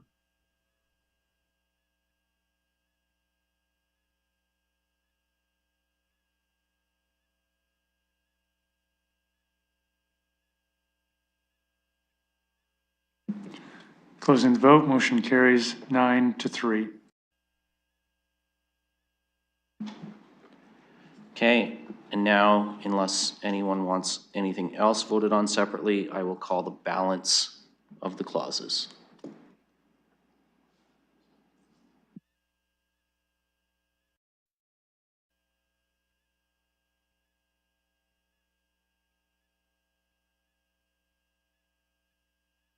Councillor Stevenson votes yes. Closing the vote. Motion carries 12-0. All right, colleagues, that completes that item. I did indicate we are going to have a bio break. I do want to see if there's a willingness to simply deal with the last item of community protective services. So Councillor Ferreira can sit down. This was only pulled because of a pecuniary interest by Councillor Pelosa, who has to abstain. This is with respect to the direction to staff to investigate the YMCA Bob Hayward location real estate. So unless there's an objection, Councillor Ferreira, are you prepared to put that on the floor? Thank you, Chair. I'm putting on the floor item 8, 4.1, Bob Hayward, YMCA at 1050 Hamilton Road. Okay, that's on the floor. Looking for any speakers. Councillor McAllister. Thank you. Through the chair, I'll be very brief because I know Councillor Ferrer has been standing a while. No, I just want to reiterate what I said at committee. I want to thank Mr. Fehlberg for meeting with me. I think this is a great opportunity. I hope those discussions with the Y are very fruitful and that we can find something in the near future. I was a big supporter of the city acquiring Fairmont Public School. I think that whole property, especially with the adjacent Y, if we can redevelop that site, get some more affordable housing online, obviously that would benefit everyone in the city. So I'm looking for support on this, so thank you. Looking for any other speakers? Seeing none, we'll ask the clerk to open the vote on that.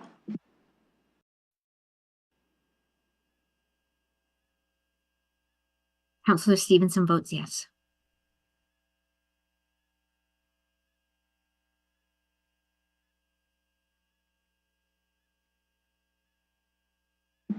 Counselor Trosso?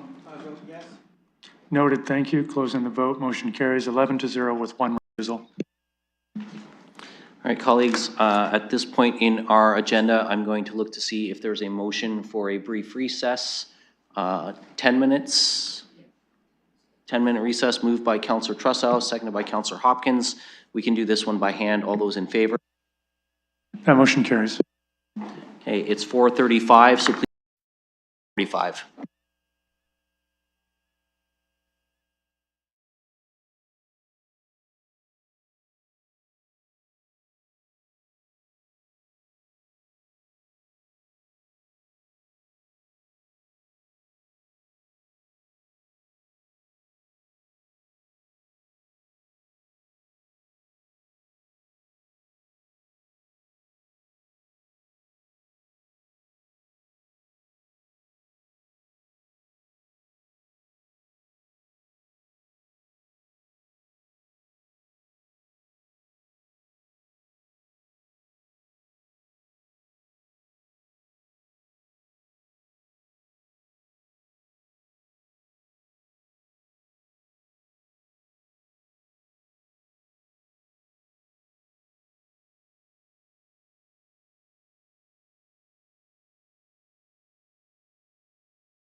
Okay, colleagues, we're going to call this meeting back to order.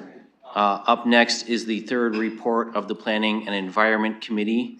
I will turn to Councillor Lehman, noting, Councillor Lehman, there's been a request to have item 7 pulled to be dealt with separately. Thank you.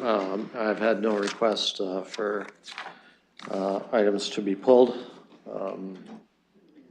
I'll hand it back to the chair. So we have had a request for item 7 to be voted on separately. So we'd be looking for you to craft a motion that excludes item 7. Yes, given that there are no other items to be pulled, I will put everything excluding item 7 on the floor. Okay, so the Planning and Environment Committee, items 1 through 6 and 8 are on the floor. Any questions or comments?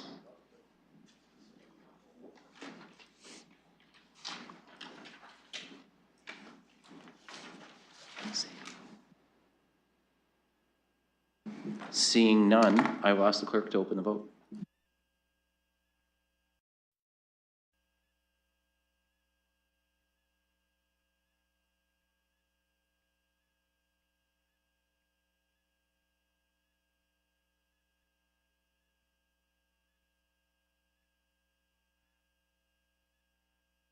Trussa votes yes. Noted, thank you. Closing the vote. Motion carries 11-0. And Councillor Lehman, I will look to you to put item 7 on the floor now, if you're prepared to. Yes, I'll put item 7 on the floor. Okay, and that was asked to be pulled for a separate vote by Councillor Trussow. So Councillor Trussow, I will go to you. Thank you very much. Through the chair, I'm pulling this just so I could register a no vote on this demolition. I was particularly impressed by the submission from Ms. McClure. I thought she did an excellent job laying out why we should save this portion of the property.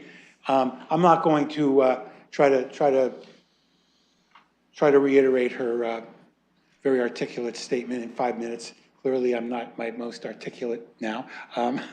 But I thought she made a lot of really good points, and I do want to just register a no vote on this, so I'll leave it at that. Thank you. Thank you, Councillor. Councillor Ferreira. Thank you, Chair. I should make a comment on this. This is in my ward, and I did come to PEC, a Planning Environment Committee, to speak to it too. And I would also say that I did appreciate Ms. McClure's delegation, or the written submission that she had into on this item. And I would say, you know, this was a very tough thing for me too. I do see like the history of everything, and the new owner that has it now, who is not involved in the neglect of the building itself. I do see that, you know, that new owner has been trying to work with staff and trying to bring something forward that does work. But at the same time, I have consulted with Heritage pretty thoroughly on this one. And just kind of going through the details, like, you know, the place is designated Part 5 designation, which is within the Heritage Conservation District, and it has to have heritage attributes for that front facing for the neighborhood, so the neighborhood can keep that district and the heritage component in effect. But at the same time, a lot of those heritage components were lost on the property as well. So, you know, I do understand Ms. McClure's statements between the tree versus the house. That was another conversation I had with staff as well. And just with the removal, if we did have to remove the property, which is this for this demolition request, how do we save the tree? And the foundation of the property is going to be intact. And it's all going to be done by hand with no heavy machinery as well. So there are different aspects that we're going to be bringing into that just to ensure that we do save that tree. And just kind of consulting with the community or with the neighborhood itself, I do see that, you know, this is a very tough call by myself and by people in the neighborhood. They understand just kind of the state of things, and they understand that just where we are right now, there's a potential if we were to refuse this demolition request, we may just have a property sitting at that corner of the neighborhood that may sit as the state that it's in. So I don't, this is not one that's lightly for me at all, because I do think that this is a pretty good example of demolition by neglect. It's just the fact that the owner who actually was holding the property during that time is not the owner right now. And the owner right now is an owner that's trying to work with us to, bring something back to that corner of the neighborhood. It is also bringing that commemorative plaque there as well for the heritage attribute. So I do recognize that, and I do see that this is something that I'd like to see moving forward. But at the same time, as my comments at the Planning and Environment Committee, when it comes to heritage, you're going to see me very, very protective of all heritage attributes in my ward. This one is just that specific case. But the other ones coming forward, which I know they are, you're going to see me taking a different stance on that. But it's just the case, and it's just the details of the case of why you're going to see me support this. But it is not being supported, easily for me. It's with a very heavy heart, because I see that corner and that property, it's one of the only existing Ontario cottage style houses in the conservation district itself. And I do see that there's other individuals that might be watching and thinking that this is a means, this is a way to get around the heritage designation status. And I'm going to tell you right now, it's not, because I'm going to be watching pretty closely. And if I see something like this come again, and if I actually see the same case where, someone's owning it, they see it go into disrepair, and then it gets sold again, you're not going to get me twice on this one. So this is the last case for me. It's a hard one for me. I don't like it at all. But I'm trying to recognize that the new property, or the new owner of the property, I do recognize that they're working with us. But any other cases, I just don't want to see that. I think the property standards and just kind of following that and focusing on that would be a way to circumvent something like this. But yeah, that's just my position right now on the property. It's a hard one for me. But I am going to be supporting it just because of what I spoke to. It is a new owner. They're trying to work with us. And I worry that if we don't approve this, you're going to see this property stay as it is. So I do appreciate Ms. McClure sending in her submission. I have spoken with her. I know how she feels about my position on this, and it's not an easy one. It's a hard one for me. So. Thank you, Councillor. I have no one else on the speakers list. So I'm going to ask the clerk to open the vote.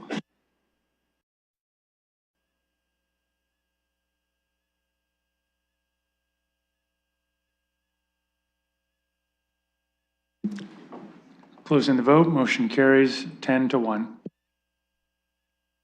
Councillor. Thank you. That concludes the third report of Planning and Environment Committee. And at this time, I'd like to inform the chair, unfortunately, I must leave the meeting. Appointment I got to get to. Thank you for letting us know. I will advise advise council that Councillor Van Meerbergen has also indicated he will not be returning. And that brings us to the third report of the Infrastructure and Corporate Services Committee. So I will turn it over to Councillor Rahman. Thank you, and through you, I would look to put all items on the floor, as I have not heard from anyone to pull anything at this time, and they were all unanimous votes. Well, looking very quickly to see if anyone wants anything dealt with separately. Seeing none. Any questions or comments?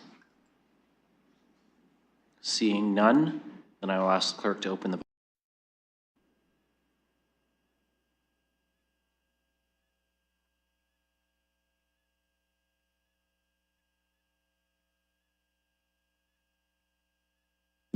Closing the vote, motion carries 10-0. Councillor Rahman, congratulations on the most efficient committee report today. And we will move on under item 9. There are no addeds. So the next thing we need to do is Councillor Rahman report out from closed session, if you would please. Thank you. Your council in closed session report. The progress was made with respect to items 4.1, 4.2, 4.3 as noted on the public agenda as 6.13 ICSC, 6.23 ICSC, and 6.33 ICSC. Thank you for reporting out on those. We have no deferred matters. I'm not aware of any inquiries. We have no emergent motions. So that brings us to bylaws. So we have bylaws to be read. We have two bylaws in third reading that only need a third reading. Those are with respect to the providing of drainage works by the municipality. The other bylaws do need full first, second, and third readings. So I'm going to look for a mover and a seconder. Councillor Cuddy, Councillor Hopkins. We'll use the same mover and seconder for all three readings. This will be for the introduction and first reading of bills 73 through 77.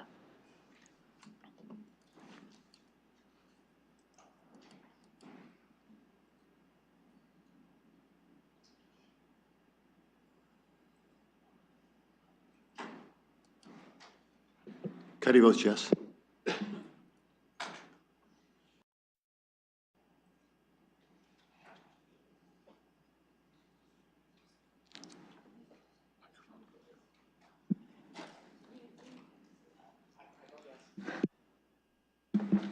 Noting that Councillor Ferreira votes yes, closing the vote, motion carries 10-0.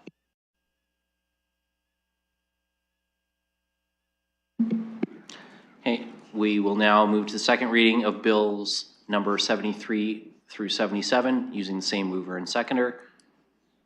Looking for any discussion or debate?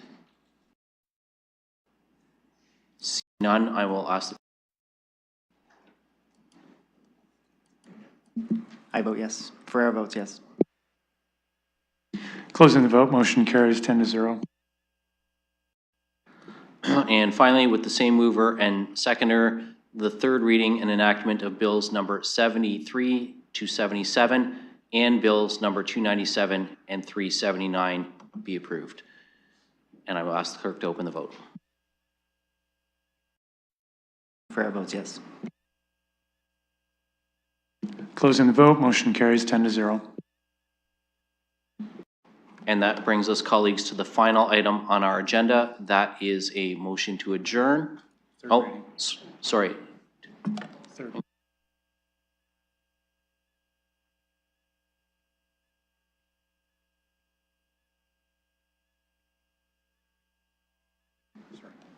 Sorry, just a minor glitch. We're good. Looking for a motion. To adjourn, Councillor Hillier and Councillor Ferreira. We can do that one by hand. All those in favor? Thank you, everyone. We are adjourned.